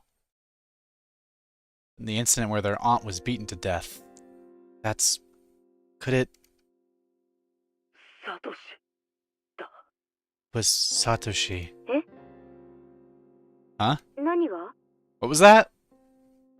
Last year. Sadako had been constantly abused by her uncle's wife, their aunt too. Her aunt abused her the most. And on that night, in the name of Oyashiro-sama's curse, she was taken from this world. I thought about that, and everything made perfect sense, didn't it? 去年、サトコのおばが殴り殺されたじゃないか。 Last year, Sadako's aunt was beaten to death, wasn't she? あれ、サトシってことは考えられないか。 Would it be impossible for Satoshi to have... No, but that would mean... But then Satoshi, he was a coward who abandoned Sadako and ran away, wasn't he? How could Satoshi resolve himself to kill a person to save Sadako? It was unthinkable. 私も実はそれを疑ったことがある I actually considered that as well. サトシには悪いけど That would be mean to Satoshi. A few days later, he disappeared. Sadako's birthday. I forgot that detail. That's so fucked up. This poor girl! This poor girl! When I first heard it, I flew into a rage. What a cruel day to have run away on. But now that I thought about it like this, the story changed completely. Satoshi had probably been even less calm than I was now. He was her big brother, related by blood, watching his little sister be abused day in and day out. Maybe that's why he couldn't keep calm.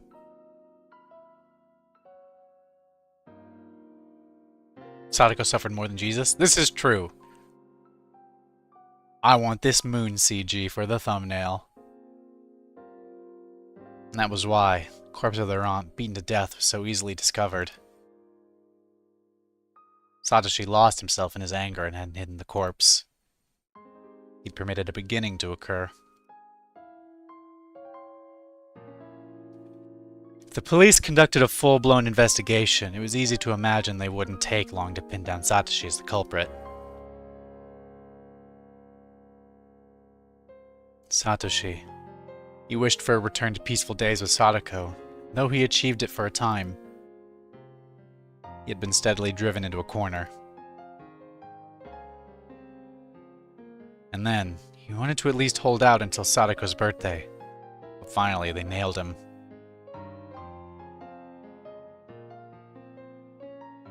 At the time, Satoshi had been carrying the savings he'd amassed to buy Sadako a giant stuffed animal for a birthday present. He would buy the stuffed animal as her gift, then get caught. Or he could use the money and disappear. That was the choice he had been forced to make. And he decided not to make Sadako the sister of a murderer.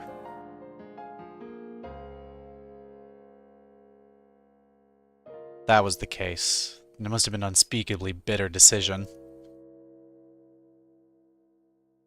All that money he'd saved wanting to see Sadako happy, he had to use it to make her sad.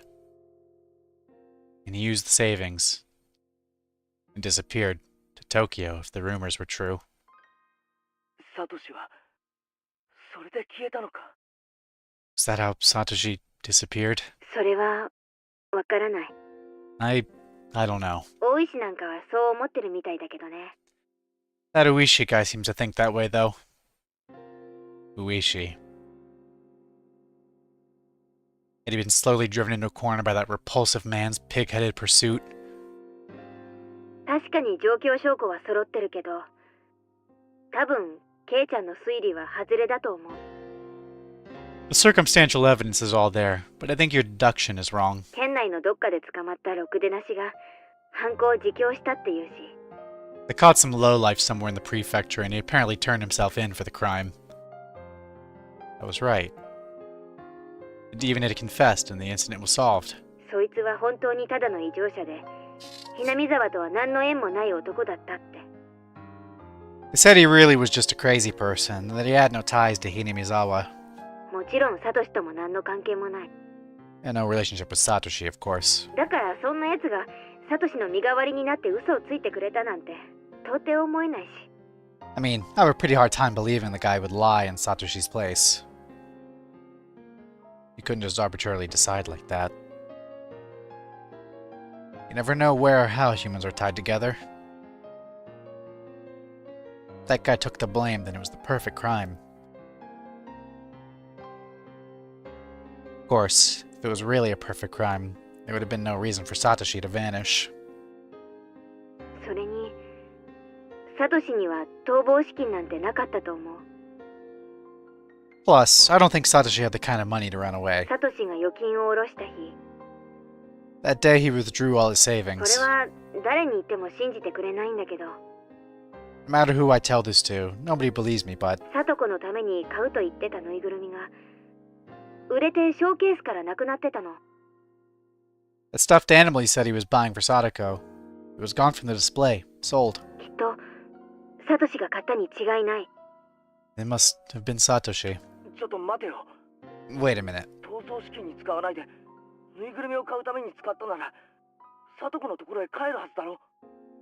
If he didn't use the money to flee and bought the stuffed animal instead, he would have gone back to Sadako, wouldn't he? ぬいぐるみを買ってそれを届けもせずに蒸発するなんて考えられない。 Seems unbelievable he'd buy it and then disappear without having given it to her. うん。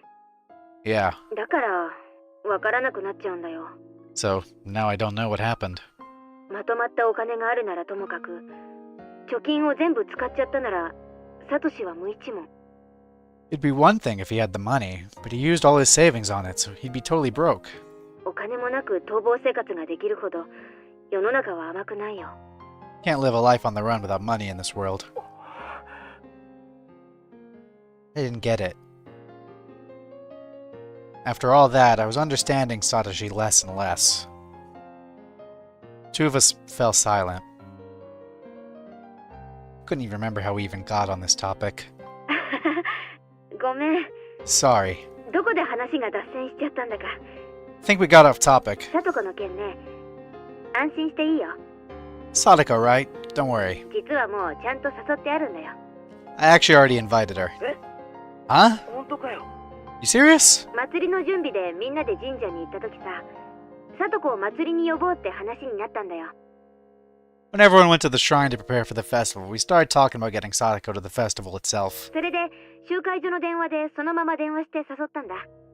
So then I used the phone at the assembly hall to invite her. おじのやつよそよそしくて勝手にしろみたいな感じだったけど、とりあえず OK はしてくれた。 Her uncle was acting distant and didn't seem to care at all, but in any case, we got the okay from him. 明日みんなで待ち合わせしていくことになってるんだよ。 We decided to all meet up and go together tomorrow. 安心した？ You okay with that? サトシ。 Satoshi? バカ。俺はサトシじゃないって。 Stupid, I'm not Satoshi. I was a little relieved. I hadn't needed to make the phone call. Sadako had already been invited to the festival. And not in a way that smelled of blood. A way to leave her uncle alone to create time for me to kill him. They purely wanted Sadako to enjoy herself, so they invited her. In the end, it was the same, but I was happy for that slight difference. すまないな。 Sorry, 俺が電話をするまでもなかった。 guess I didn't need to call then. 昨日にしろ今日にしろ変な話ばかりしてすまないな。 First yesterday, now today. Sorry for, saying such weird things. 忘れてくれ。 Just forget about it. こっちこそ本当に申し訳ない。 No, I'm the one who should apologize. 誰にもなく取り乱しちゃって、 Losing it like that isn't like me. 本当にごめん。 I'm really sorry. We apologized to each other for a little bit. じゃあ俺はこれで失礼するな。 Alright, I'll be going now. おやすみ。 Good night. 何の用事？ What'd you have to do? As if interrupting our parting words, Mion struck straight where it hurt. それもまたサトシと同じように言えない？ Or is it like with Satoshi, where you can't say, バカ。 stupid? だから俺はサトシじゃないって言ってるだろ。 Keep telling you, I'm not Satoshi. I feel like Ryukishi is grabbing me by the shoulders and being like, You are Satoshi! うん。 Yeah, そんなのは yeah, 分かってるよ。 I know that. I deflected her with a response that wasn't really an answer. Mion didn't hound me anymore after that. I feel like she's gonna know. I feel like she's gonna know. Like, we're having this weird phone call, and then tomorrow, Teppei's gonna die. Like, I feel like she's gonna know.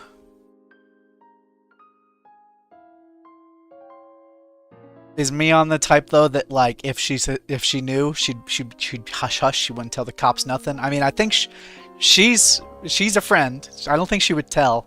I don't think she'd rat me out. But I think she's good. I think she knows what I'm planning. I think she knows. じゃあ今度こそおやすみな。 Alright, this time for real. Good night. どうしてケイちゃんがサトシ君と全く同じ電話をしてきたのかわからないけれど、 I don't know why you're giving me the same phone call as Satoshi-kun did, but うん、なんでもない。 yeah, never mind. ごめんね。おやすみ。 Sorry, good night. 切るぞ。 I'm hanging up. Click. Satoshi Hojo. Just who are you? I scorned you as a coward who ran away, abandoning his sister. I always thought you didn't have the right to call yourself her Nini. But now I didn't know what to think. Oshiro-sama's curse on the 4th year. Her aunt's death. Satoshi's disappearance. And now, me trying to carry out Oshiro-sama's curse on the 5th. Oddly enough, what I was going to do overlapped perfectly with Satoshi the day before the curse. No, that wasn't all. We start back from Sadako being abused, and I've been overlapping with Satoshi for days already. When I talked to Mia before, she asked me if I was Satoshi. That was the first impression a third party like Mion got. It was probably true. And if Satoshi had accomplished, I would succeed in the murder. But that was the extent to which we overlapped. I was far calmer than Satoshi, and more calculating. I could actually grow calmer the more enthusiastic I became. That's why I wouldn't follow in Satoshi's footsteps. I would snip him cleanly out of the world, and then get our peaceful life back. Maybe Satoshi had been with me ever since I chose to use Satoshi's bat as my weapon. No, maybe even longer than that. When I decided I'd be her Nini, maybe Satoshi had been residing within me then too. Satoshi. Are you really a coward? Or are you a true Nini even now, the kind worthy of Sadako's love? I'd never met him, never spoken to him, didn't even know his face, and yet I felt so connected to him. I'd never felt that way before.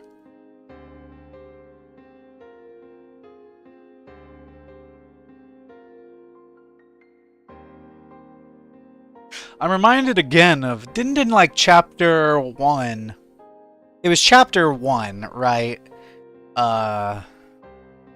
That's a good point to take a pause, because I'm definitely going to get some food here in a sec. So we're going to take a small break. Possessed? That's a funny name for an achievement. Okay. Okay, here's what I'm going to do. I'm going to go make a sandwich. I'm going to refill my water. I'm going to come back with those things, and while I eat, I'm going to discuss my thoughts. So we're going to BRB, we're going to go to lunch break for a moment.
Hello, fellow star travelers. May the 4th is here, and we couldn't let it fly without celebrating with you. OutSystems has a new challenge for every pilot in the galaxy. And it doesn't matter if you're a smuggler, cadet, or admiral. Anyone can join the fleet. Travel through the planets and use as little fuel as possible, taking the best routes to deliver your cargo. Beat the daily challenges to be the greatest rebel in the galaxy and win amazing prizes. The best pilots will definitely make use of our arsenal of tools and OutSystems to be worthy of the Medal of Bravery. Play now and prove your worth. It's not a trap!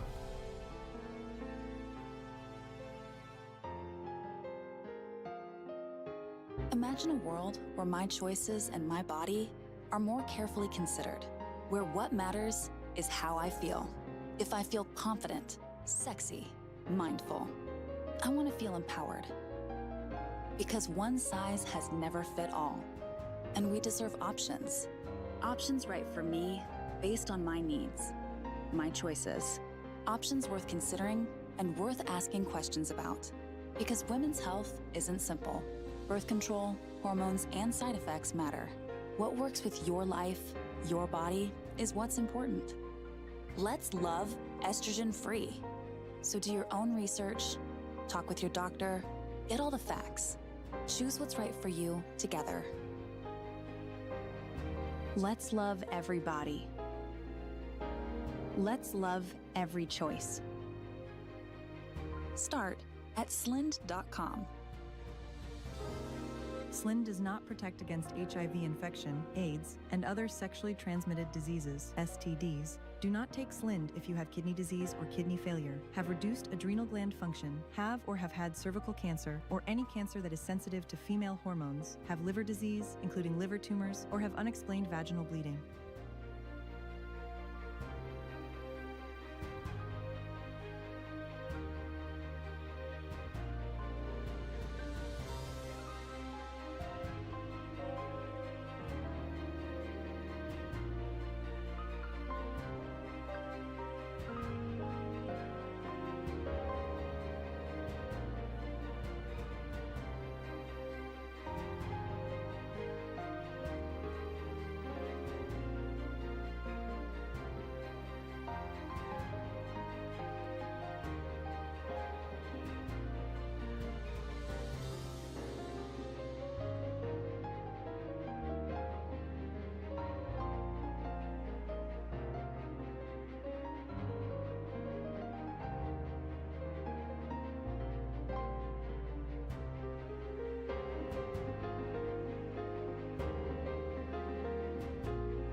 Okay.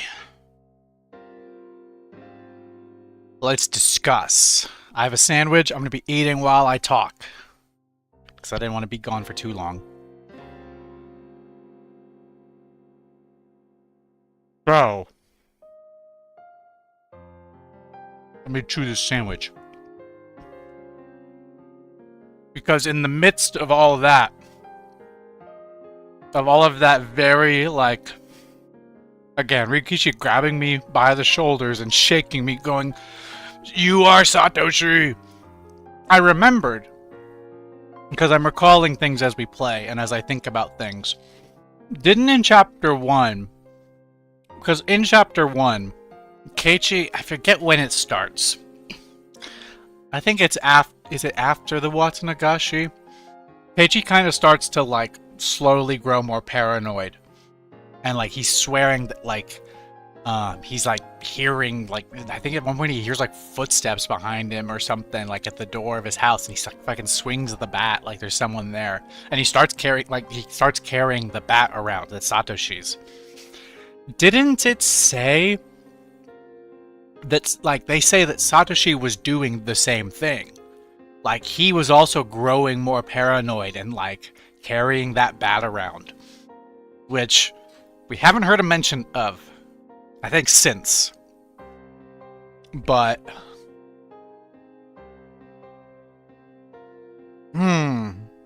Hmm.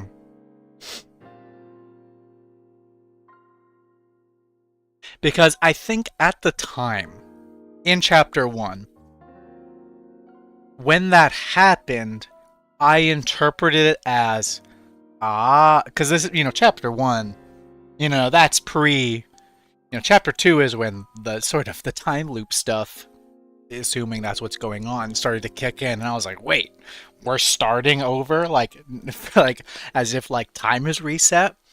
Chapter 1, when I first saw those events, I did not have that context.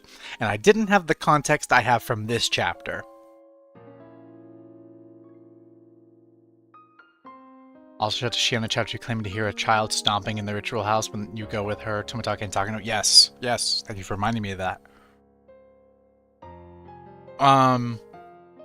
But at the time, with that, like, knowledge about Satoshi, talking about he was doing the same thing, he was paranoid carrying the bat around, I interpreted it as, okay, there is some supernatural force or something that is haunting me, and Satoshi was a victim before me. He had the same sort of...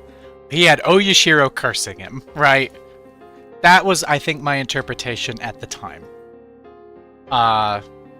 Which could still very well be the case. But, like, I didn't interpret it in the way I do now, because Chapter 3 has been really strongly putting Keiichi in Satoshi's place. I have taken on this brotherly role with Sadako. I'm like Satoshi disappeared after the Watanagashi when Sadako's aunt was beaten to death.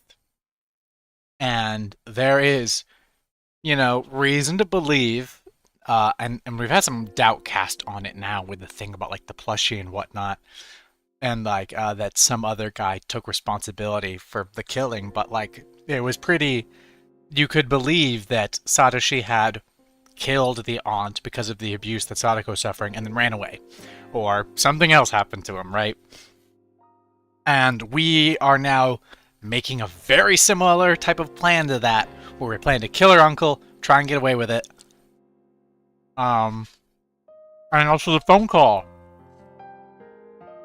where, like, we apparently are making a very similar phone call to Mion here, to the point that, like, she's kind of tipsy, but, like, she starts thinking, like, that she's talking to Satoshi. Like, he even was like, hey, bring Sadako to the festival. I got a thing going on. I can't go. Can't tell ya. It's just for today, though. Like, I think that's very interesting. Is that really feeds into my, oh my god, we, like, are Satoshi type of deal going on. I don't know, though.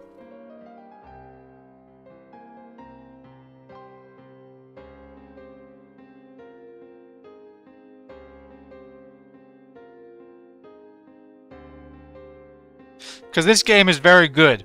Any possible theory you have, it will throw some curveball or something to cast reasonable doubt on any theory you have. Like, did Satoshi kill their aunt?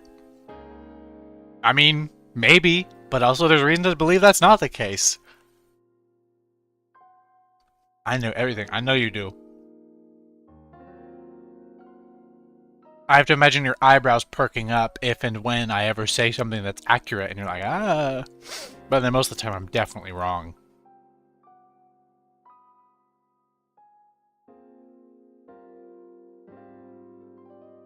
But we're going really heavy into the direct comparisons to Satoshi. And you know what? Maybe it's a really good misdirection, and I am being fucking dog walked right now by Ryukishio 7. All very possible.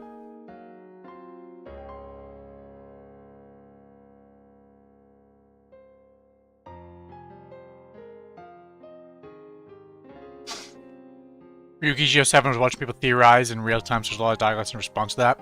You've been right about a couple things. See, there's definitely times, I bet, where I've had something right, and then I change my mind. And now I'm wrong about it. And that'd be the worst.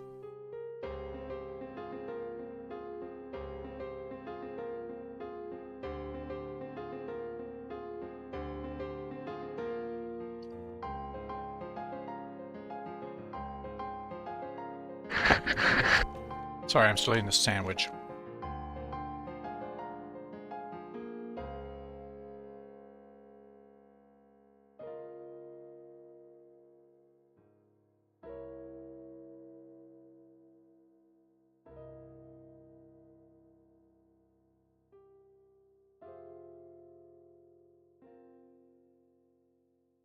Pretty sure that very much happened in chapter 2. Oh. I wouldn't remember. You know how long it's been. Or if it's something that hasn't been revealed yet, and you're just teasing me.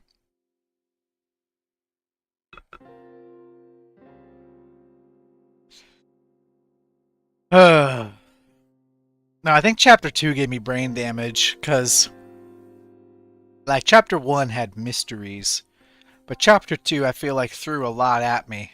That was a dense chapter.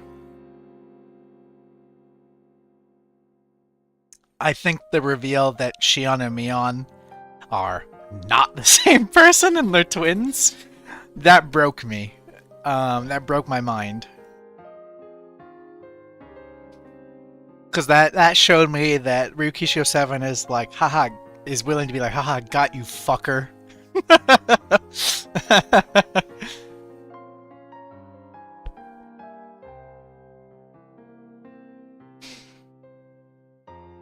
We've been sitting here theorizing for a minute.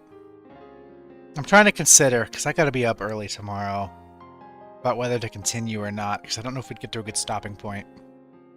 He got you hard with that one. No, he did. He did.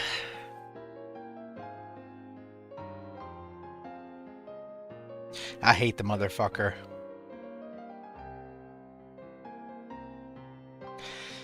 I need time to think. I need to think on things. I need to remember things. I'm trying to remember everything that happened, because chapter 2 was a dense one.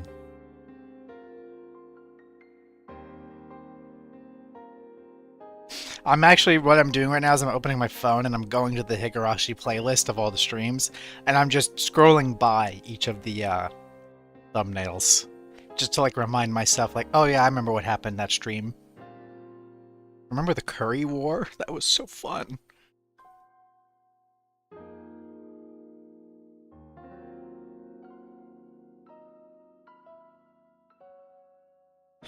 Yeah, and then there's the whole scene at the end of chapter 2 where it's like Mion appears behind us in the hospital bed. Some chapters are more dense than you might realize. Yeah, no kidding.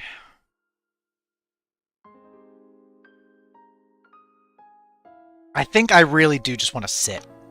I would hate to cut, make this a shorter gameplay stream, because we had an earlier rant as well, and then we have this one, so we've probably only been actually playing the game for like an hour and a half.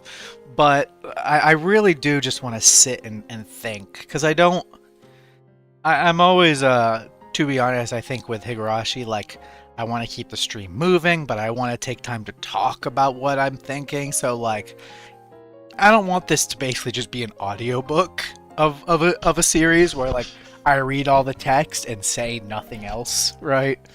I want, like, otherwise I'm just doing an audiobook. So I'm always trying to balance that, but I think yeah, I'll read the tips. We have time for that. I'll do that now, to be honest. How many are there? Uno. Let's see, let me take a sip of water. And then we'll get back to theorizing. For the attention of those on the housewife slaughter incident case. July blank, 1982. Okinomiya Police Station, 1st Investigative Division. Chief Takasugi. Blank Prefecture Police Headquarters for the eradication of drug-related crime. Shishibone Branch Head blank. Regarding incident blank, designated as undercover investigation. This message is to inform you that a section of the testimony records of an incident under this police headquarters jurisdiction has been found. It is thought to be related to the undercover investigation of the incident in question, Okinawa Police Station X, Hinamizawa Village housewife slaughter incident. During investigation of suspect blank, who was arrested for possession of illegal drugs, there was testimony alluding to the crime in question, and it became clear that it contained information that only the perpetrator could have known. Therefore, we are prepared to share this record of testimony with you. Duplicate attached. If this testimonial is to be believed, then there's an extremely high chance that the suspect blank was the perpetrator in the incident in question. In addition, on receiving this testimony, the head investigator on the case inquired as to the incident with the Yokonomiya Police Station, but the responsible party at Okinomiya Police Station misunderstood, and in compliance with the designation as an undercover investigation by executive order from Prefectural Police Headquarters on July 1st, 1982, General Administration B-112, they did not explain the incident's existence to the head investigator as they should have. Because of this, the head investigator did not realize the importance of the testimonies related to the case in question, and as a result was negligent when combing the scene. We apologize for having effectively ignored it until now. In addition, there is a postscript stating that the suspect Blink died while in confinement yesterday on XXX. You're gonna leave me with that? You're gonna leave me with that? You're gonna play the creepy music and leave me with that? They killed him! Oh! Oh, he's a patsy! Maybe, I don't know. Oh, when you were talking about them JFK files earlier, no, that's Lee Harvey Oswald! They shot him!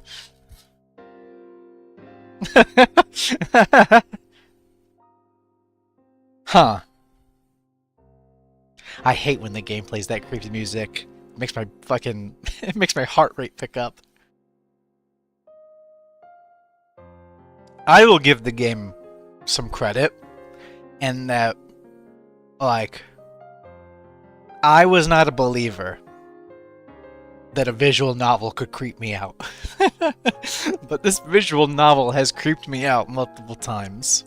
And I think that's impressive. Because I didn't think it could.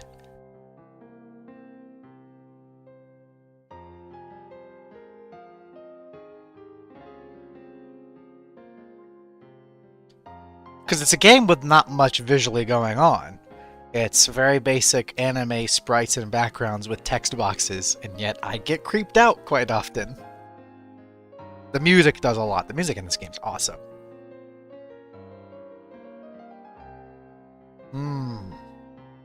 Man. Okay. What do I make of that? Because that's important. I don't think we knew before. Did we know before that the suspect died in custody? Was that new information, or have I merely forgotten? Because they certainly haven't said it at any point this stream, like when they were talking about,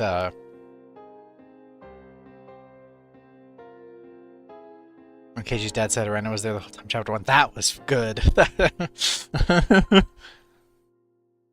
You know. And that's another underrated thing. Is that, Rena was kind of, she went by pretty unscathed in chapter 2, right? If I remember correctly. Like, did she have a single moment of being possessed? I don't remember.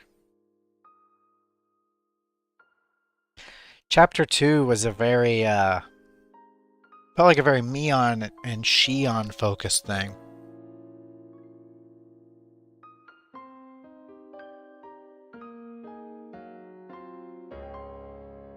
Rika trips me up. I don't know what to make of her.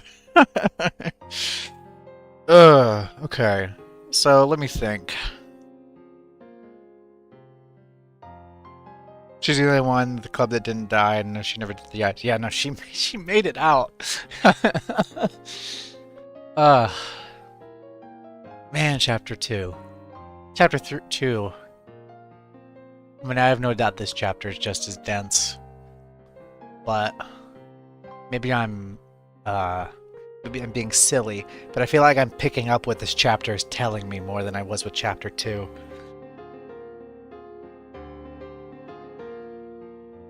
Because I feel like I mean, don't get me wrong, there are definitely things that throw me for a loop, but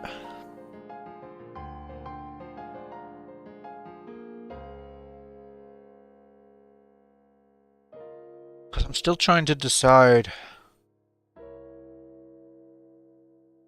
you know, what I make of when the characters go creepy mode like that, right?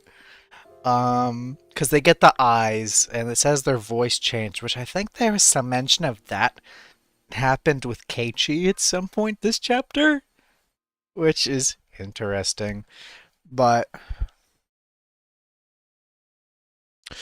hmm.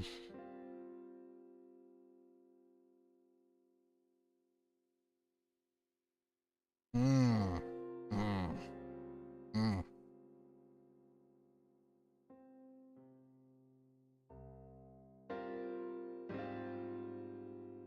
I don't think Miana's done the eyes yet. Not yet. She did it in chapter 2, I think, a few times. I remember. Or did she not, and I'm going crazy?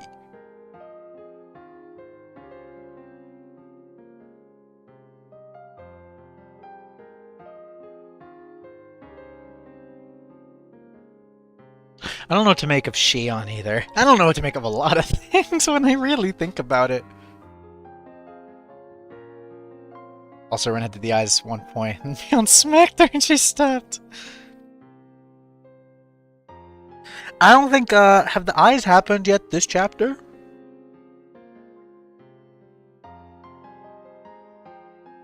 I can't remember.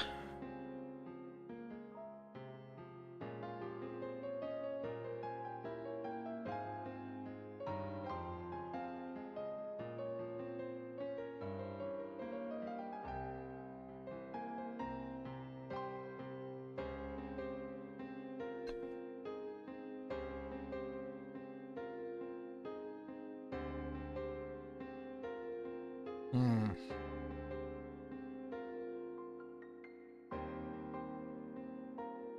I definitely need to go and skim through maybe some old streams to kind of refresh my memory. Rena, yeah, does it a lot. Because I'm trying to interpret those moments, right? Because the immediate like thing that I associate with is like, okay, it's supernatural. The characters are possessed. Because they end up saying quite weird things. It really feels like they're possessed. Which I do kind of believe.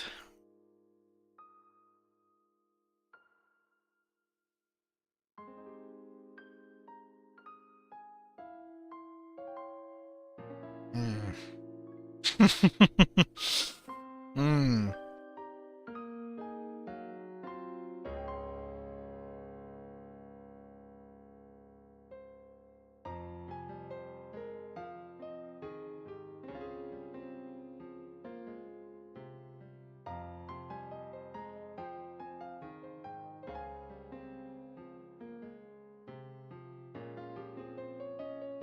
Rena did it twice this chapter, getting mad at Keiichi one when he was yelling at me on another one, said I could have breakdown Keiichi up. Yeah, that's right. That's right, I think I remember that.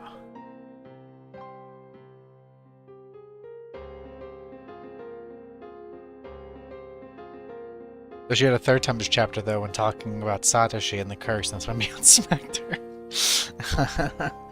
Yeah, okay. Hmm.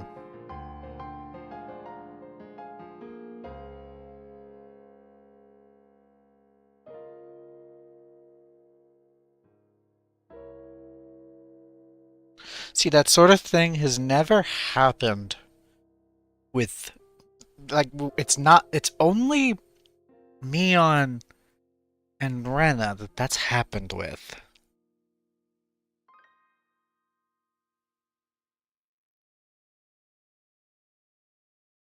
Like, it's never happened with Sadako, and it's never happened with Rika. Rika's a whole thing, because she's, I feel like, gotten the least amount of attention out of the four.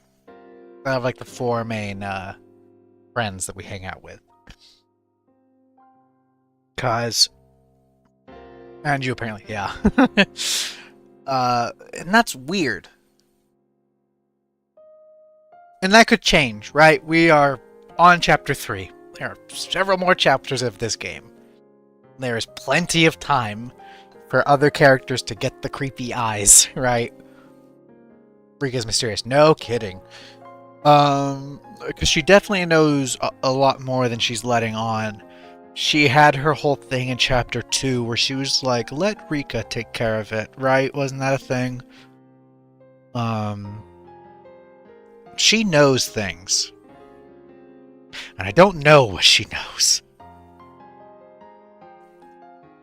Sadako's tough. Because I don't get the impression, like with Rika, that she knows more than she's letting on. I think Sadako... I mean, maybe I'm just falling for it, but it seems like she's... What she knows is kind of like... What you see that she knows is what she truly knows. She is not like secretly she knows everything that's happening. Like I think Rika knows... is aware of some things. Well, I don't think that's the case with Sadako. And that makes me wonder, what is Sadako's place in all of this? So and Rika do live together? Yes. That's true. Which is crazy. They let those kids live together in the woods. But...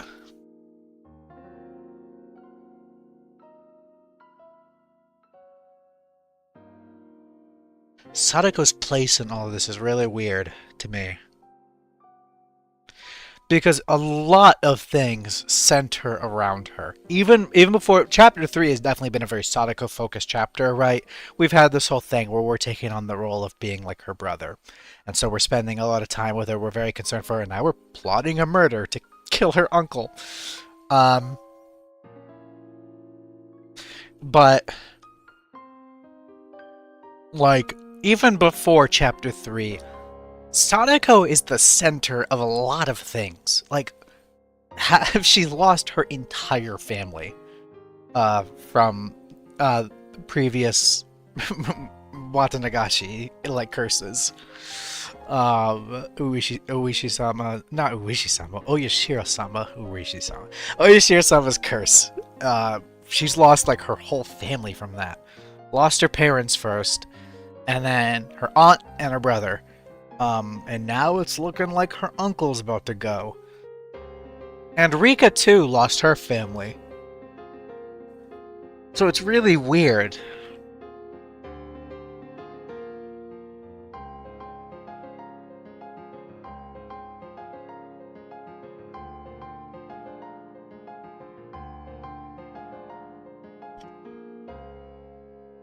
I don't know, it feels like...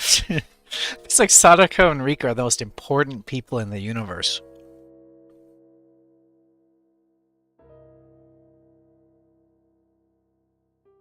I feel like, you know when you're solving a puzzle and, like, you've got, like, several pieces that are put together, but then you've got another little chunk of pieces put together. But then everything else in between, you don't have. that's where I'm at, where I feel like I've pieced together, like I'm like I see one thing and I'm like, okay, I think that's related to this other thing, but then I try to find a third and I'm not there yet.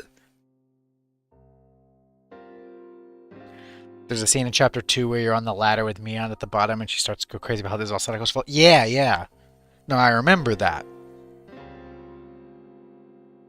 And that really makes me wonder, like, what is Sadako's role in this larger narrative, right? What is Rika's role? I mean, what is everyone's role? I don't know. I feel so... Like, I feel like I'm picking up what the game is putting down at times, and other times I'm lost. And I enjoy that, because I'm invested. But...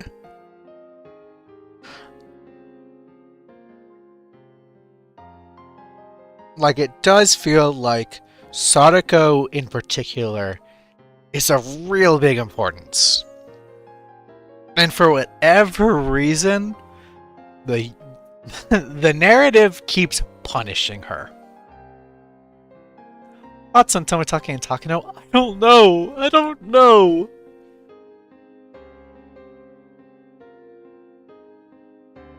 Because there's a lot of threads going on, right?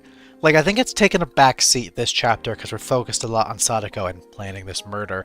But, like, Mion, like, the Sonozakis are, like, really powerful.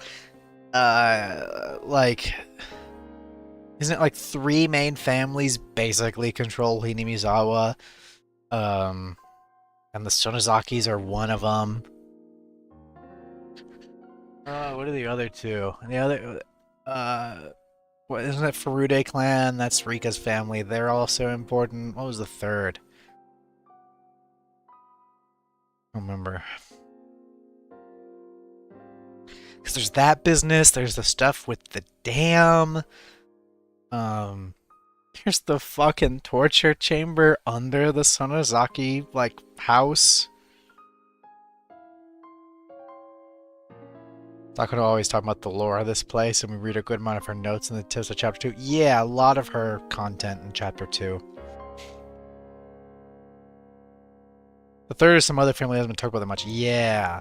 Which I'm curious if we'll get more of them, or if they're just gonna stay that way.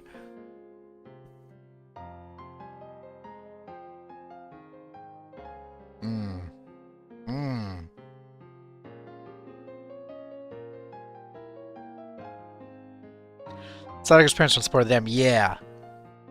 That's right. Which, that's the thing that could tie in.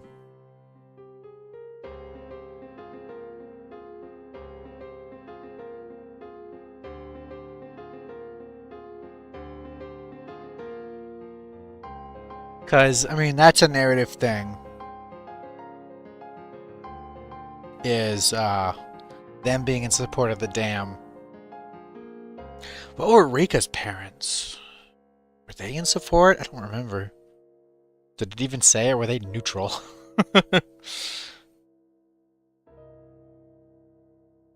My mind, for some reason, wants to say they were neutral, and that also made them enemies of the anti-dam people.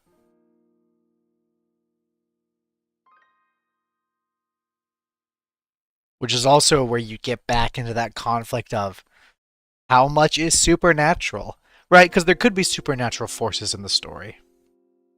But just because supernatural things are in the story, that doesn't mean the explanation for everything is supernatural. Like, maybe this is a time loop, and it's a supernatural thing, and Oyashiro-sama is real. But the murders could also not be a curse and are human perpetrated, right?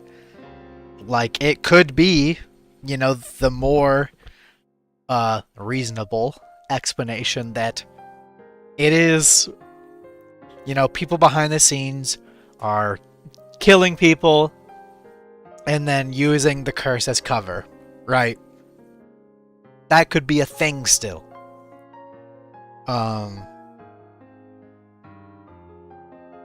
Yeah.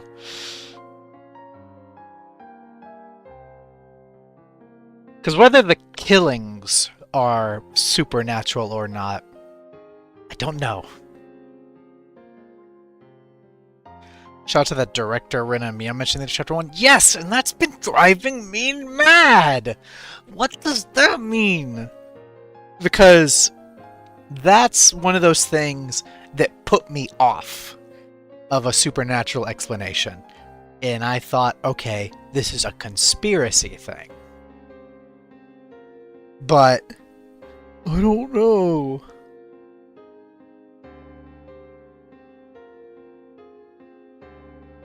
Because whoever this director is, like... And then we see, I believe, a white van outside of Kitsch's after he kills Ren and Mion. I don't remember.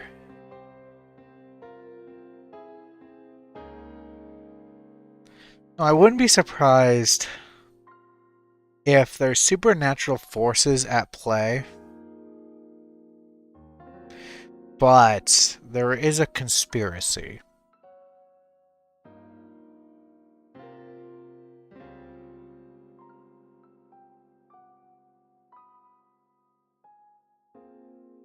It's all very strange.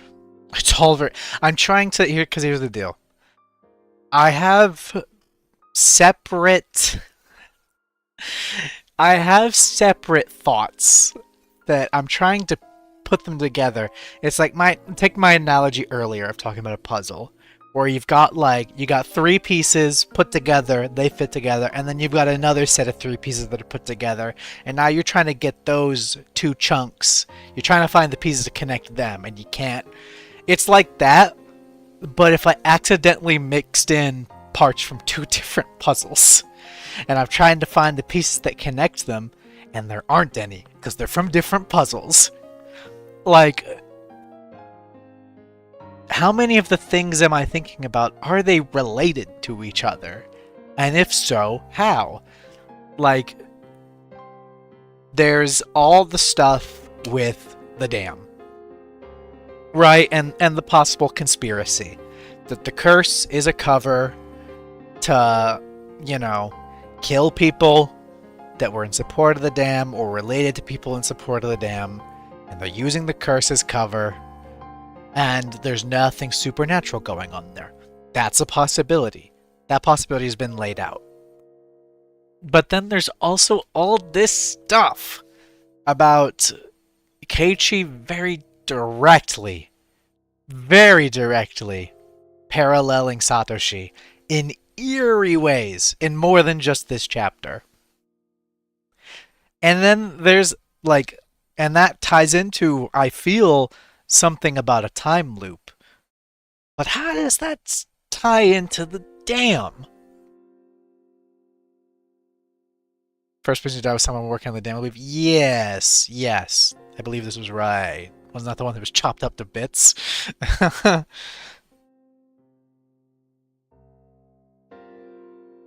the killings, I believe, have consistently been, at least in some way, related to people in support of the dam. But I can't remember all the victims, but I feel that's right.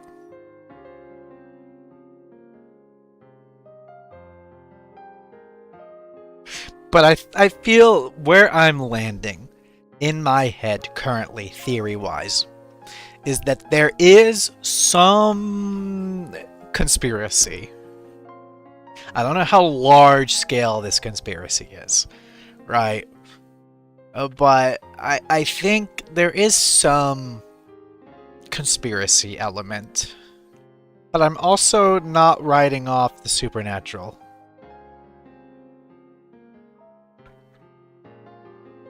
I think that there's some director, apparently, that's, you know, guiding things.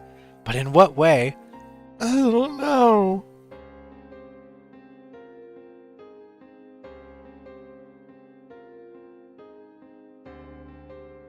I'm trying to remember other things.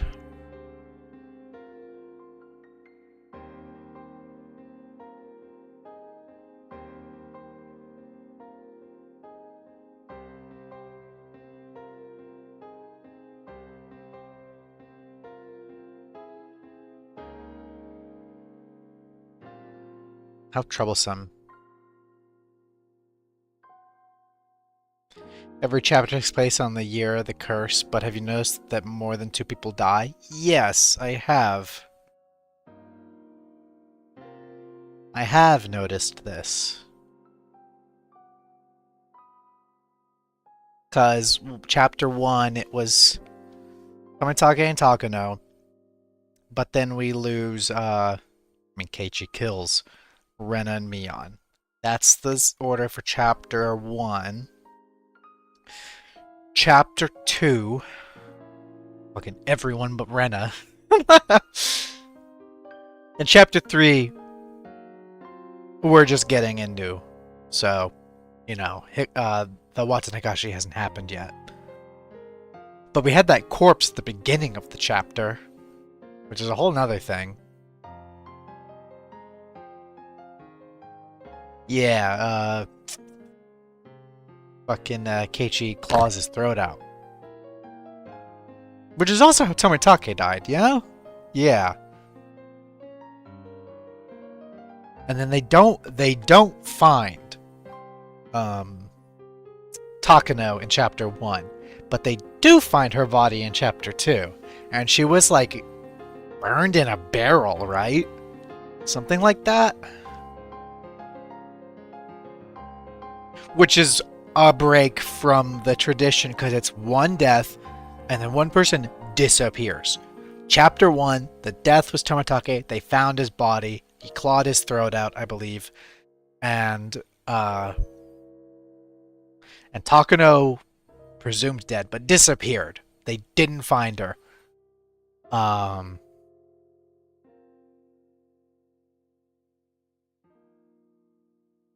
Chapter 2, they find Takano. They find her body. And it said she was dead before we even saw her. Yes, I was thinking about that. Like, I was thinking, like, I remembered, like, didn't we, like, have a, like, wasn't there a part where Takano was apparently supposed to be dead, but we saw her? Like, yeah. We saw her on Watson Higurashi, but they said she was dead before that. Yeah, yeah.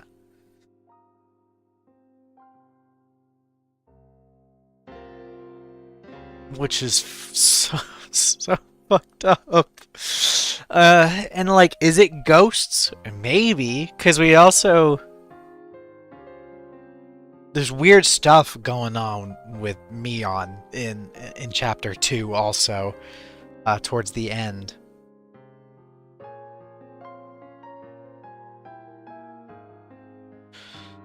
It's all so much.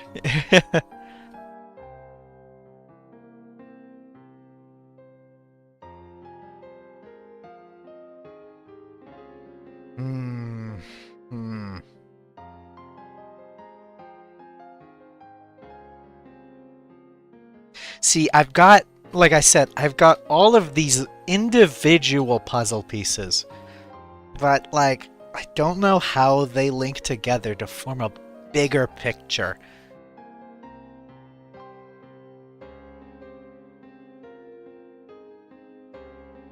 I mentioned it earlier, but any thoughts on Uishi? God, I don't know what to make of Uishi. I feel like, I've noticed if he is like Keiichi, I mean, we've pointed out, I believe Keiichi sometimes seems to recall things that have happened in previous chapters. I can't remember specific instances, but I recall this being a thing. And he's definitely grown more aggressively anti-Uishi as this has went on. And I don't know what that means. I don't know what Uishi represents in this narrative. Because I'm trying to, like, do some metatextual reading as well of, like, what is the story trying to say? And how does that relate to what the characters' roles are? I don't know. I don't know. The game feels like it has themes of regret and guilt. And I don't know how to tie Uishi into that. Oh yeah, remember Keiichi saw Ren and Mion with a syringe at the end there. And then they said Rika had it on her corpse in chapter 2. Oh. Yeah. Yeah, the damn syringes. I remember they tried to inject me with that, like, chapter 1. God, chapter 1. I was saying chapter 2 broke my brain. There's still plenty in chapter 1 where I'm like, what does this mean? What does this mean? I don't know. Sometimes I feel like a moron for not seeing it, but also I feel like it is tough because I feel like I'm a lot. This game throws. I feel like it's throwing a lot of threads at me that I'm having to tie together.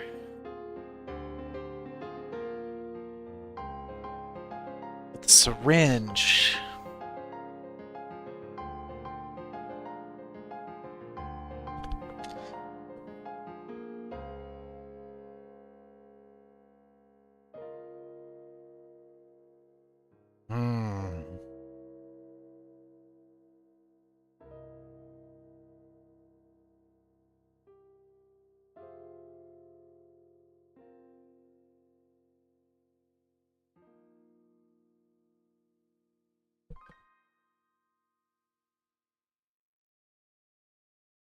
I'm just sitting in contemplation as I try to figure out what to make of all of it.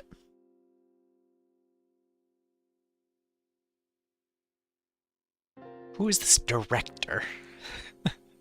That's like, is that mystery number 1? I don't know.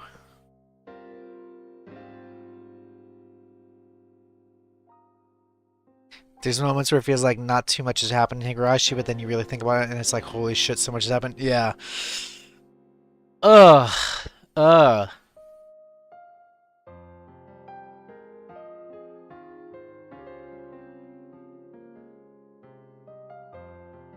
I'm trying to formulate everything. Any thoughts on Eerie? Fuck. I don't know. I don't know.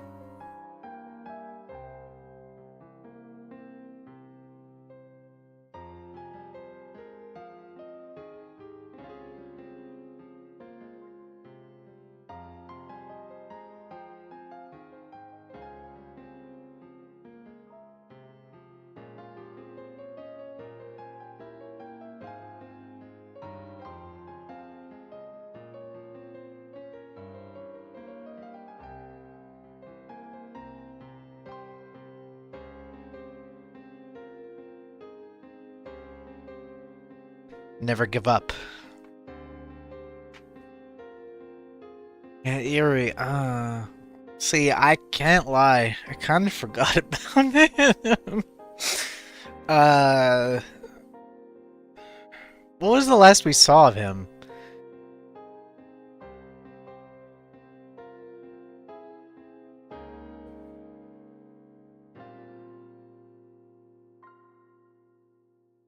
Is he the director? I don't know, maybe. What that corpse to start this chapter with? I don't know, because I don't remember how much description we got on that corpse. I would need to look back at that. I believe he was defenders from Ushi. I remember this, actually. Yes. What is his role? He's very defensive of Sadako, which is interesting.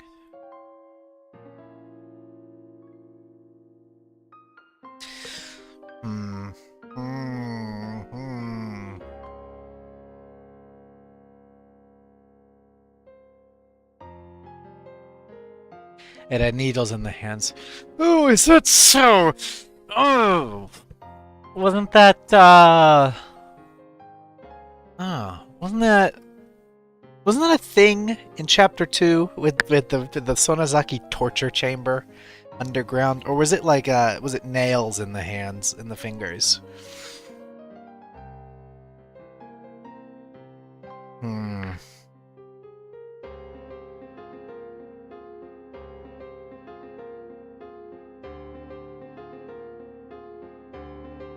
There's a lot going on.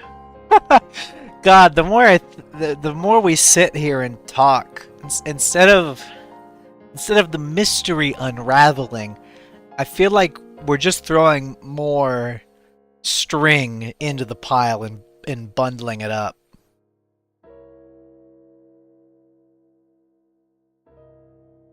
It gets harder.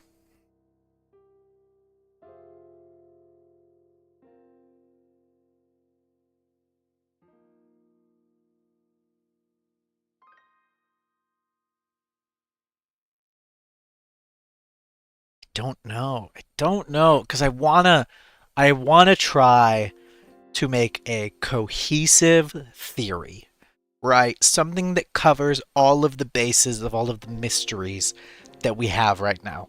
Because I'm trying to think in my head. It's crazy how much these things connect to one another. Yeah. See, that's the thing, is I'm trying to find those connections to solve it. Because, like, what are the threads we have that are unsolved? There is a mysterious director that it seems like at least the possessed versions of Rena and Mion were seemingly working under or for in Chapter 1. And I don't think we've seen a single mention of that director since. There is the question of, is the curse real? Because, you know, is Oyashiro-sama real? I don't know. Third thing, why is Sadako the center of the damn universe? In general, why are Sadako and Rika, like, they have lost family to the curse, and yet this doesn't happen with Mion or Rena. What's the deal with the number 4? What's the deal with the torture chamber under the Sonozaki house? What's the deal? Because it's very, you know, they talk about, you know, in the ritual storehouse, there's all that old torture stuff, right? For rituals, I think, for Oyashiro-sama, and it's probably related to that. But still, what the fuck? And also, mystery number 5. Why are we talking to ghosts? Takano was apparently dead by the time we were talking to her. She was dead before the Watanagashi. What's the deal with that? And, like, Mion was basically a ghost towards the end of Chapter 2 there, appearing, like, in my hospital bed. It's all so strange.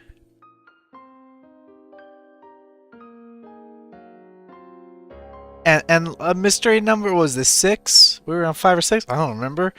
Fucking, what's the deal with how much we parallel Satoshi? What does that mean? Are we literally Satoshi? Like, as in a time loop situation? Because that's mystery number 7 right there. Is it a time loop? There's so many things that I'm questioning, and I want to form a cohesive, like an explanation that covers all of those bases. I don't know if I can yet, because I think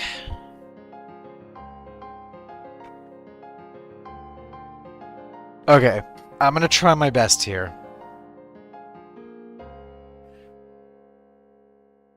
Those Antarctics gonna hit like crazy. No, I'm so fucking. I need to get there. I need to get there. I need to know.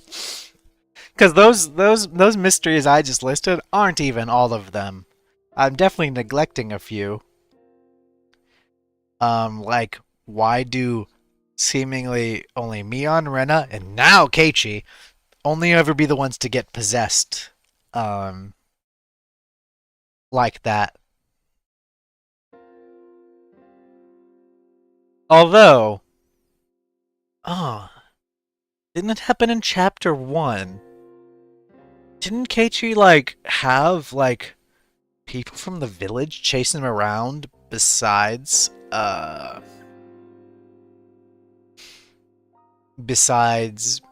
Rena and Mion, or am I making that up?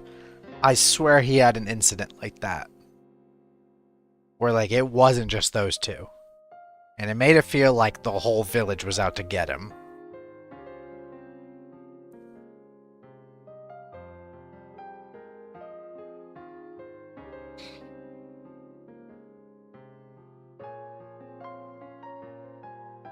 Yeah, construction worker, someone grabbed him. Yeah.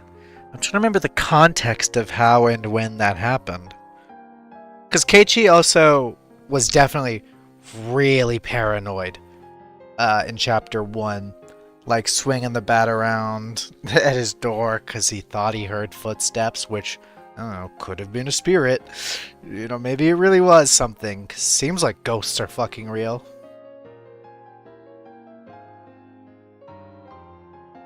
He falls unconscious and wakes up in the house with random man. Yeah, that's right.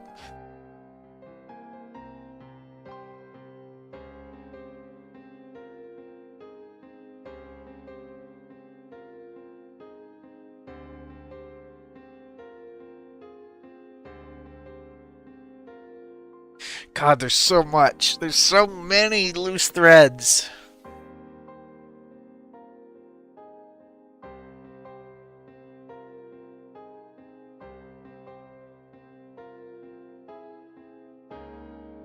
Then there's Shion, who doesn't even appear until Chapter 2. I don't know what to make of that. And she, me and also really hates Uichi. Yeah. See, there's a part of me that definitely feels like there is some... I don't know, like, the scale of it. Like, if this is only a few people in town are in on it, most of the town is in on it. I don't think it's larger scale than the town of Hinamizawa. I don't think this is some, like this is some prefect-wide or nation-wide conspiracy. It seems like localized to Hinamizawa. I feel like there is a conspiracy of some kind. In a sense of, definitely, people aren't letting on what they're not letting everything. They're not. I can't get my words out. They know more and are doing more than they let on. Like, Uishi is an outsider investigating the place, and that gets him a bad rep with Mion, who I think is in on it. I think it's just something about killing him after talking to Keiichi and cursing him for telling him about all this stuff. Yes. Oh, she hates his ass. But I can buy into that there is a conspiracy related to killing people involved with the dam. And I assume the Sonozaki family is part of the group of conspirators. And there may be others. But then I think a supernatural element is going on. I don't know if the killings themselves each year are Oyashiro-sama. But it does seem like there's a time loop. And, you know, there, like, it really does feel like Rena and Mion straight up get possessed at times. And I'm willing to buy into that is what is happening. Is they are getting possessed by something. Is it Oyashiro or some other force? I don't know, maybe. Let's call it Oyashiro, because it helps make our lives easier. Why does Uishi care so much? The question? That is a question. Because he is an outlier. You know, he seems to be the only cop that really cares to look into what's happening in Hinamizawa.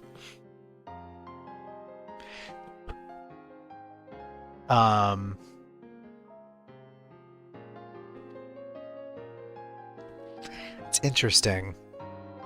I mean, I'm sure Uishi has, you know, facts about him. They did say Ren has mental illness, and this is true. But this is the thing. That is true. But I... Hmm. Hmm.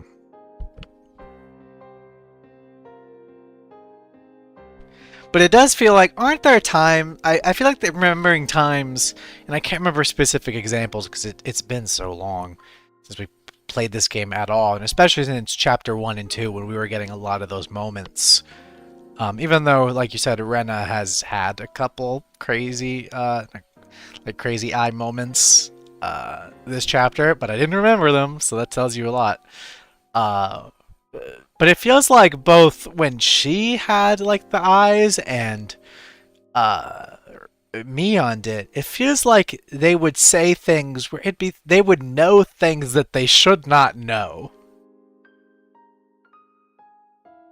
Right? Like, that's happened, I think. Where they've definitely said things that they shouldn't know.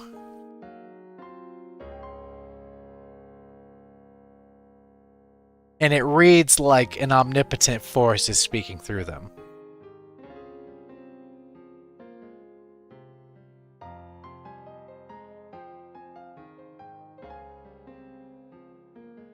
I think something where he's explaining is how you would be able to explain seemingly supernatural in a way that's not.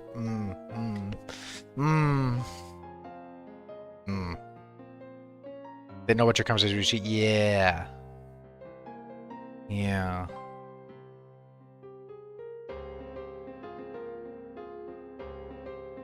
Which could also be, I mean, if there's a broader conspiracy, they could be spying on Keiichi and relaying information to each other, right? If there's more actors at play in this conspiracy than just Rena and Mion. And so, I mean, is Uishi in on it? I don't know. Maybe. I don't think so. But it's very possible that someone in a non-supernatural way is just relaying information to other members of the conspiracy, Rena and Mion included. Which this conspiracy I'm hypothesizing is also how I'm relating the director mentioned in Chapter 1, right? But I don't know. Don't know.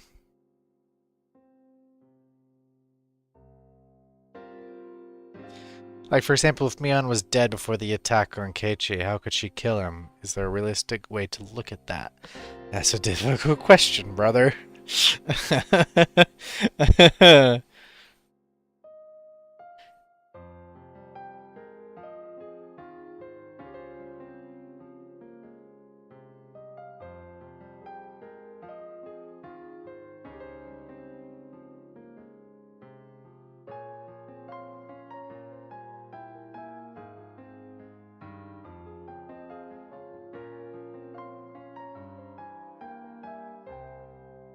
All very good stuff. Man.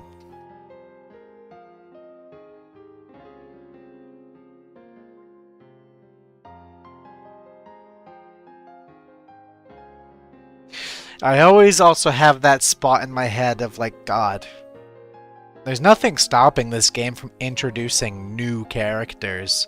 So there could be like roles in this story that explain things that I don't know because we haven't met the character related yet.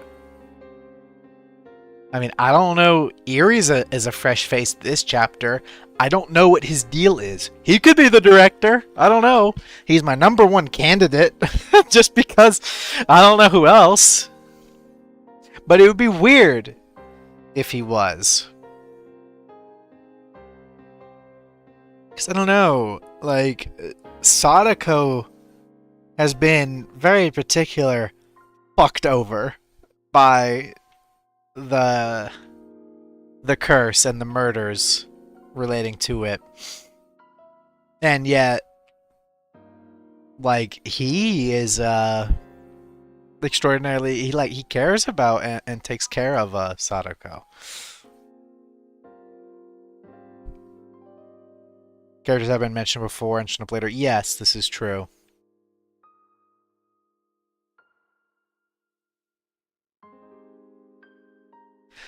Tomitake is the most important man in the universe. That's my theory. No.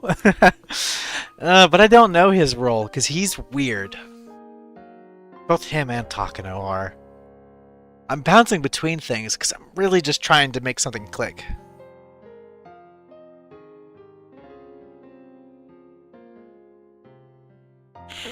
Kamada was mentioned in Chapter 1 as National Activity. Yeah. No, that's true.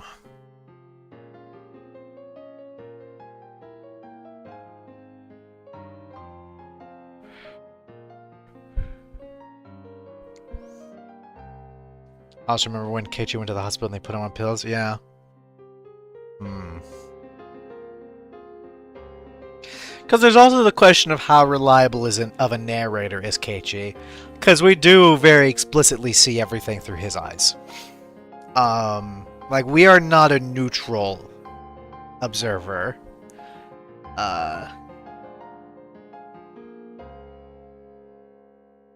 So, like, I've thought about that.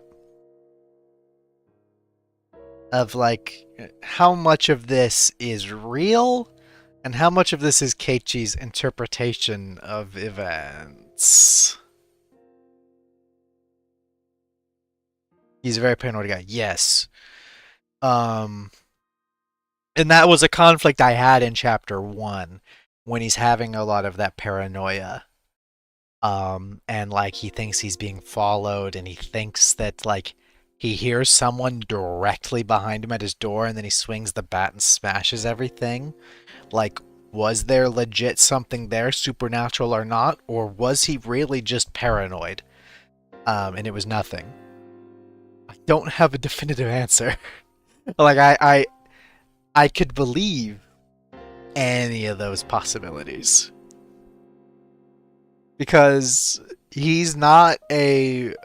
We see everything through his eyes, and I have to imagine he's not a fully reliable narrator. Not to shit-talk Keiichi, but, like, we have to consider the possibility, right?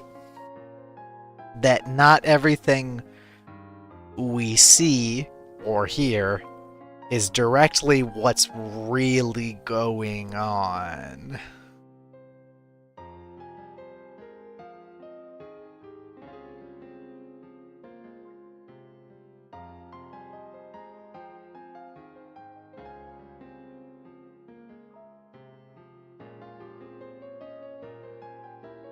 Don't know. Like,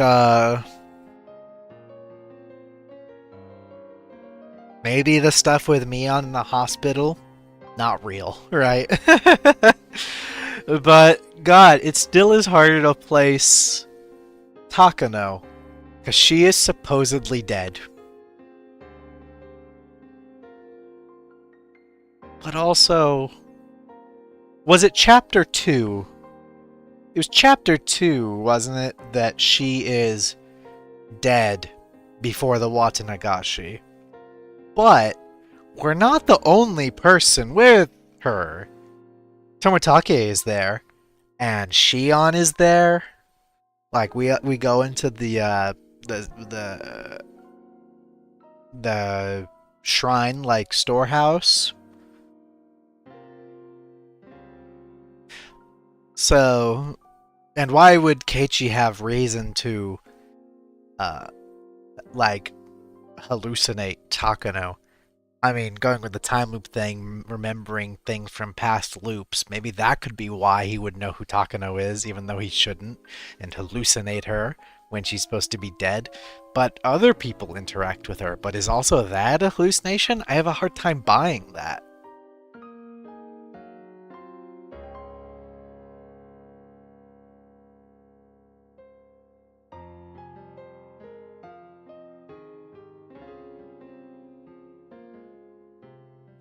What does Rika know? I just thought about her. Everyone's got something going on.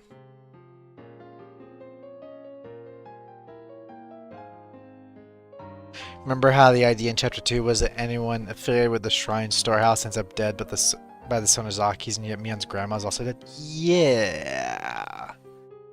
That was weird. I did forget about that. 'Cause it's been like a year.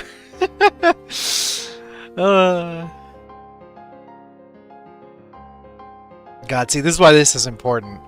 Is I need these refreshers and this theorizing this stream so that I can be locked in.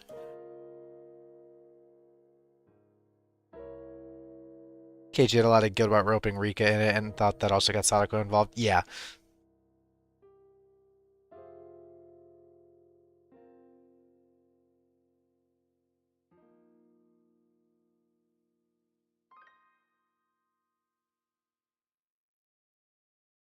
Because that is that, like, that again, that running through line of, like, guilt and forgiveness, right? Of, like, it's very harsh punishments, it seems. There's a reason I recommend taking notes. God, I should be, shouldn't I? Okay. There's so many little details. I know, no, I really should follow your advice. I should start taking notes. I might start doing that.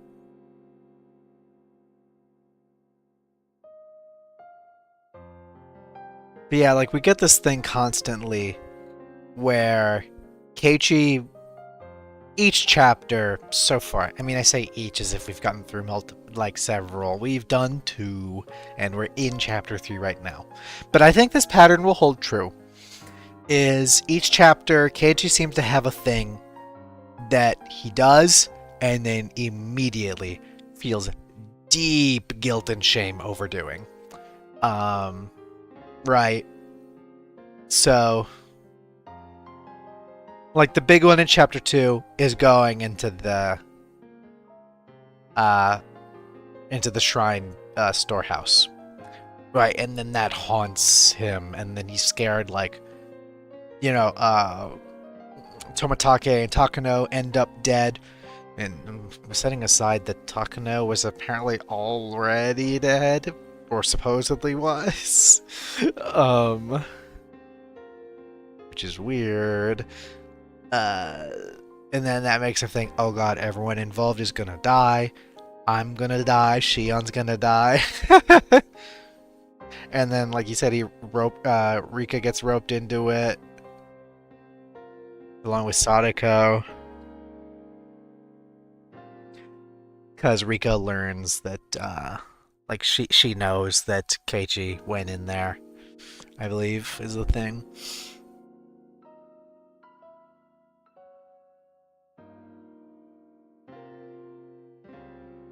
Yeah. So I think that's, like, the pattern that holds true.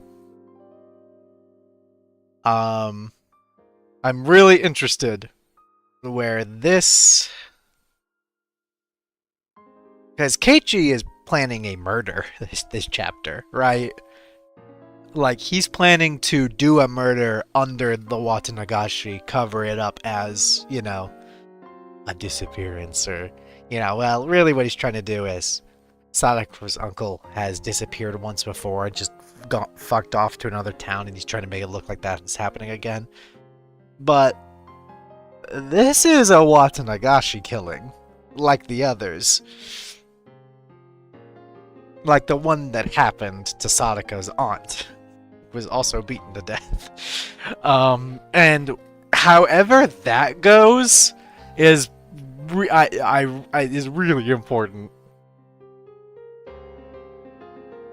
Because, like, is that going to be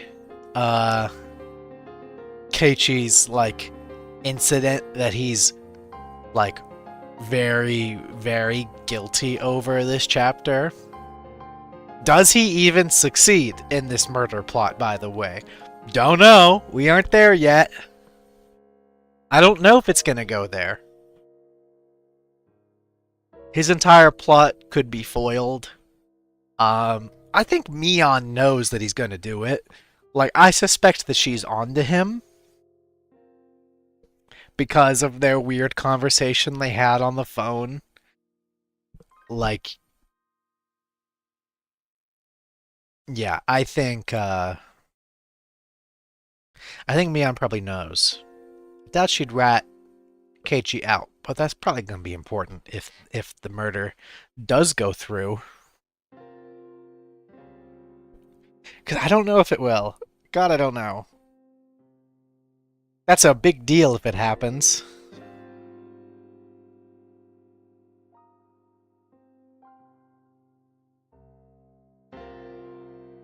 Hmm. Yeah, Mion's grandma. Fuck, how do I talk about that? Where does that fit in?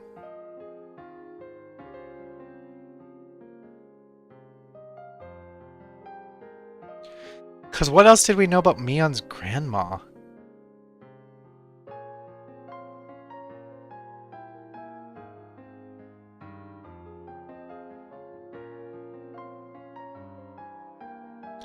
I mean, wasn't she the last,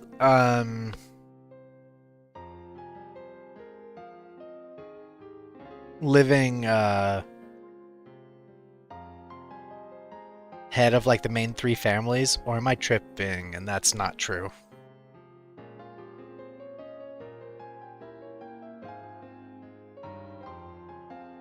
Didn't something happen with the mayor, chapter 2?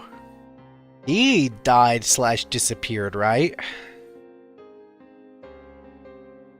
Who all were the goners with the Watanagashi?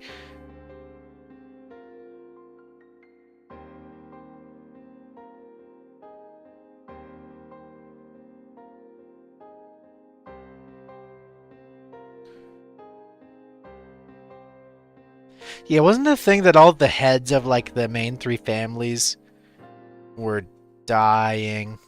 Yeah, the mayor was also a victim. Wasn't he? Was he the leader of that third family that, like, we don't hear a lot about? Was that a thing?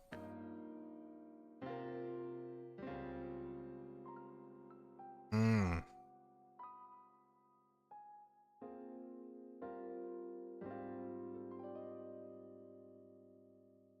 Because I think one of the families was the Furudes. They're gone. The only one left is Rika.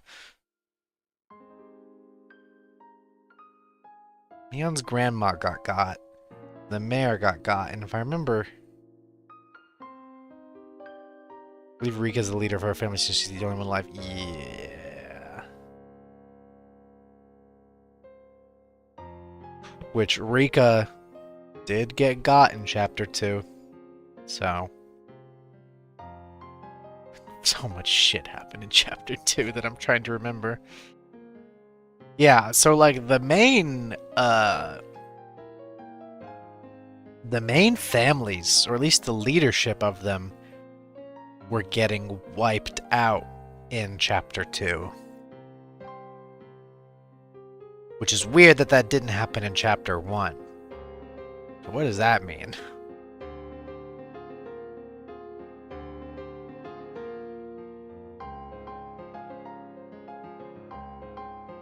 What does that mean? So that's another mystery. That's another thread. We're on like mystery 15 by now. We gotta solve all of them.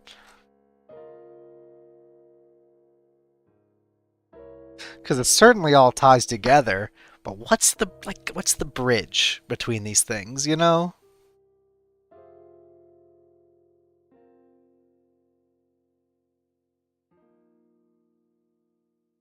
Hmm.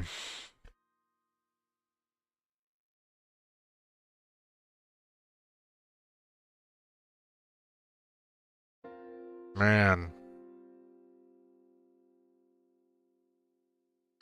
Oh, we've been going 30 minutes overtime. We've been sitting here theorizing for an hour at least. Yeah, okay. Because I had neglected that plotline from chapter 2 of, like, all of the leadership of the main three families getting wiped out. Mion has a family member working like everywhere. Yeah. No, that is true. That is true.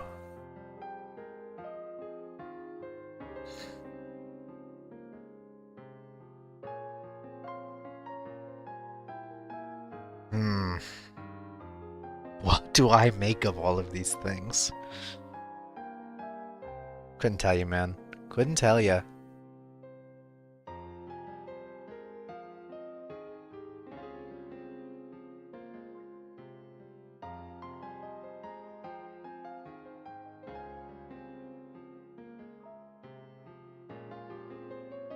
You know how much I want to add, like, the Higurashi gang to the Tomodachi Island, but I've held off explicitly because I am scared of lore implications of that, because I still don't know what this game is going to go to.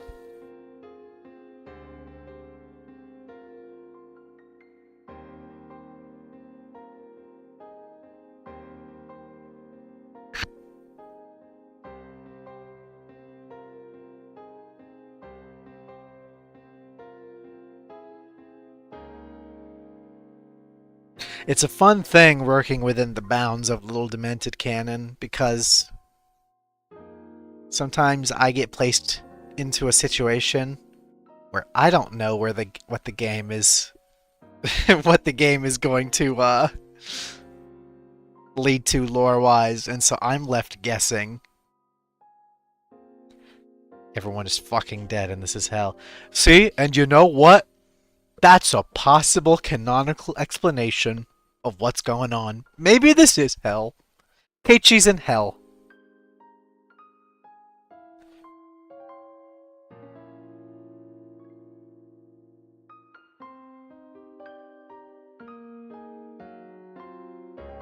I had a nightmare about Higurashi a long time ago.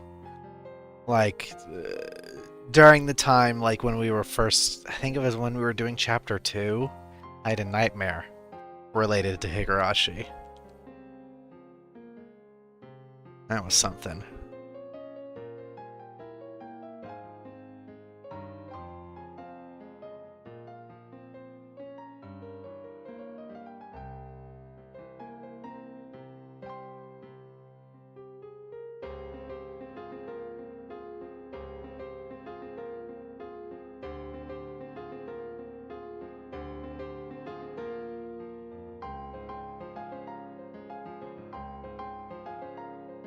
I think I remember this. Yeah.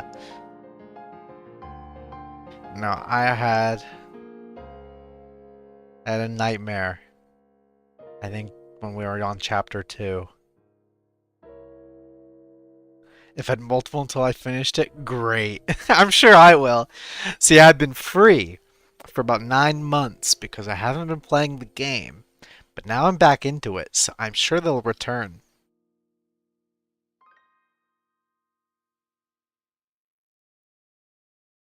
God.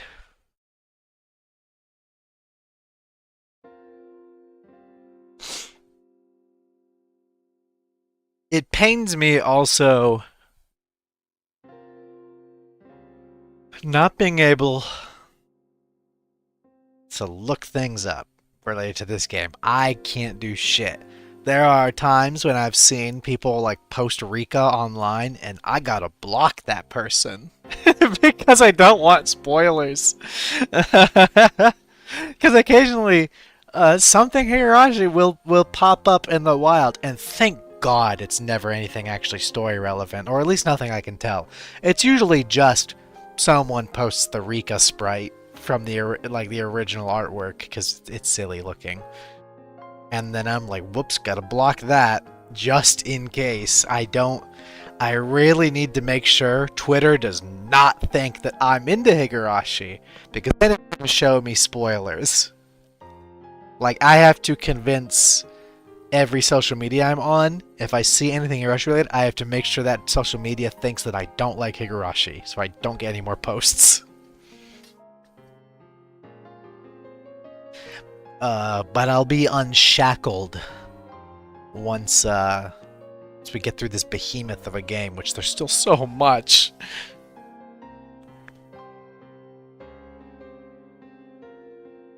We should save, though. Only got through one of these mini chapters today.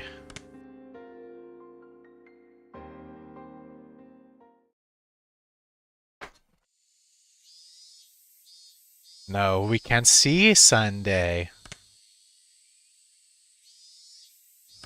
We have to quit the game and go to the ending screen.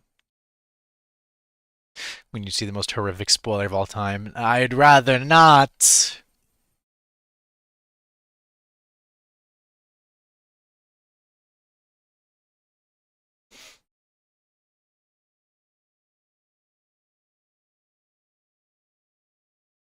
God, this game has 8 chapters. Wasn't it, chapter 4 is really short? Because that's like that's when it's kind of inserted in there. Because this was supposed to be the last question arc, actually. But then chapter 4 was made. What do you want for thumbnail? I want that one shot of the moon we got earlier that I was talking about, and or I want the CG of the little forest area that Keiichi was planning to bury the corpse at. But I want it specifically like the sort of like the sunset lighting where it's more orangey. I want that. But if I could get that moon CG as well, that would be great. I'm trying to think of a character sprite I want. Because we didn't get any like actual CGs today. Also, you never made a thumbnail for the Higurashi stream. That's right. I think I saw that fact.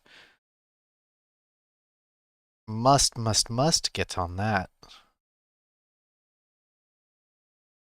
God, you probably supplied me with the stuff to make that thumbnail, and I just never did.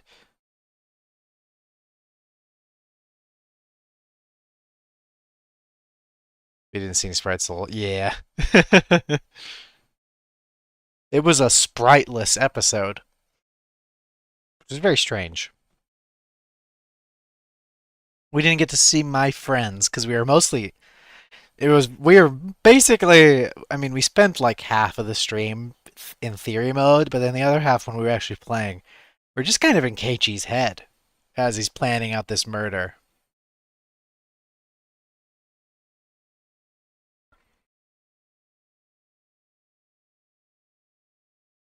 So, the little interaction with other characters we had were characters that don't have sprites, like his mom, or we were talking with Mion over the phone. So,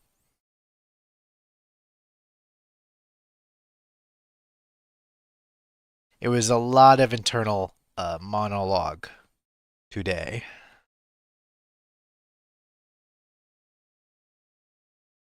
Do we have like a CG and or sprite of the metal bat? I could use that.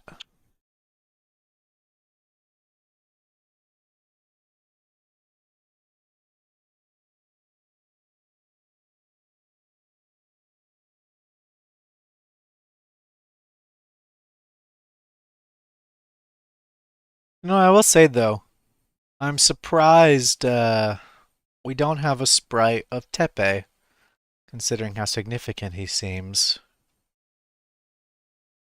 I don't know.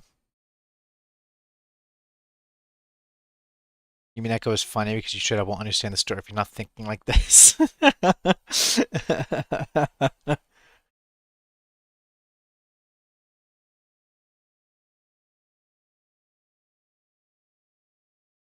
You think this game is confusing? You know nothing yet. I'm excited to get to Yumi Neko one day. That one will probably not be streamed. I'm sorry, but I will play it.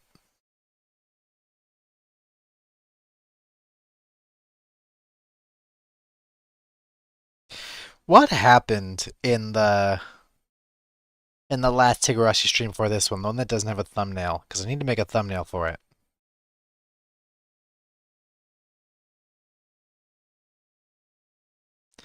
I also got to make a title for it. Because I never did, because I very suddenly, I think, collapsed out of streaming then.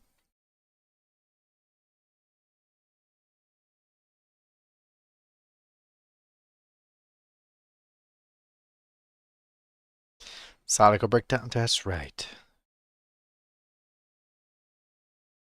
But I've had 3 thumbnails with that same Sadako depressed sprite. I don't want a third, especially so close together. I need something else.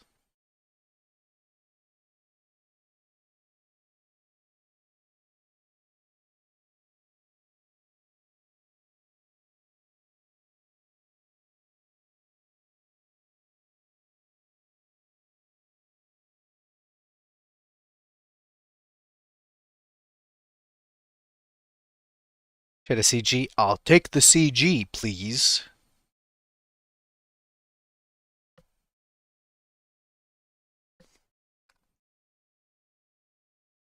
Okay. Well, I feel like I have a lot to think on. As always, I feel like I often will be like, "Aha, I have an idea for what's going on." And then I get reminded of all the things that are going on, and I'm like, "Oh, wait, actually that doesn't cover all my bases." Like I was like, because like I'm like, shit, wait, yeah, that director that was mentioned at the end of chapter 1, I forgot about that because it's been like 2 years, and like, oh yeah, the body at the beginning of this chapter. What was the deal with that? Or, oh yeah, Takano apparently was supposed to be already dead by the time we spoke with her in chapter 2. What's the deal with that? Again, good to write the stuff down. I should. I should start writing stuff down.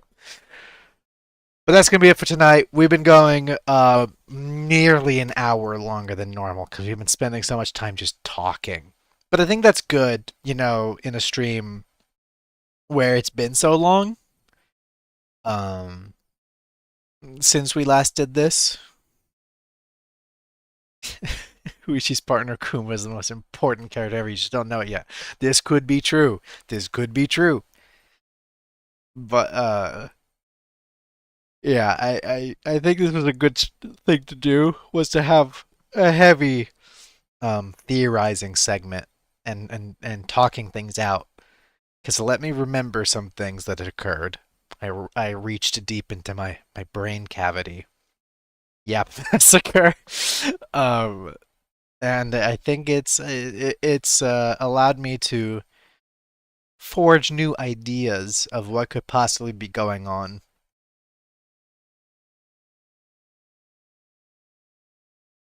But that's gonna be it for tonight.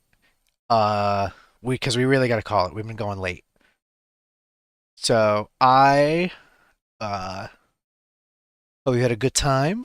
I'll see you all Wednesday when we do Tomodachi Life.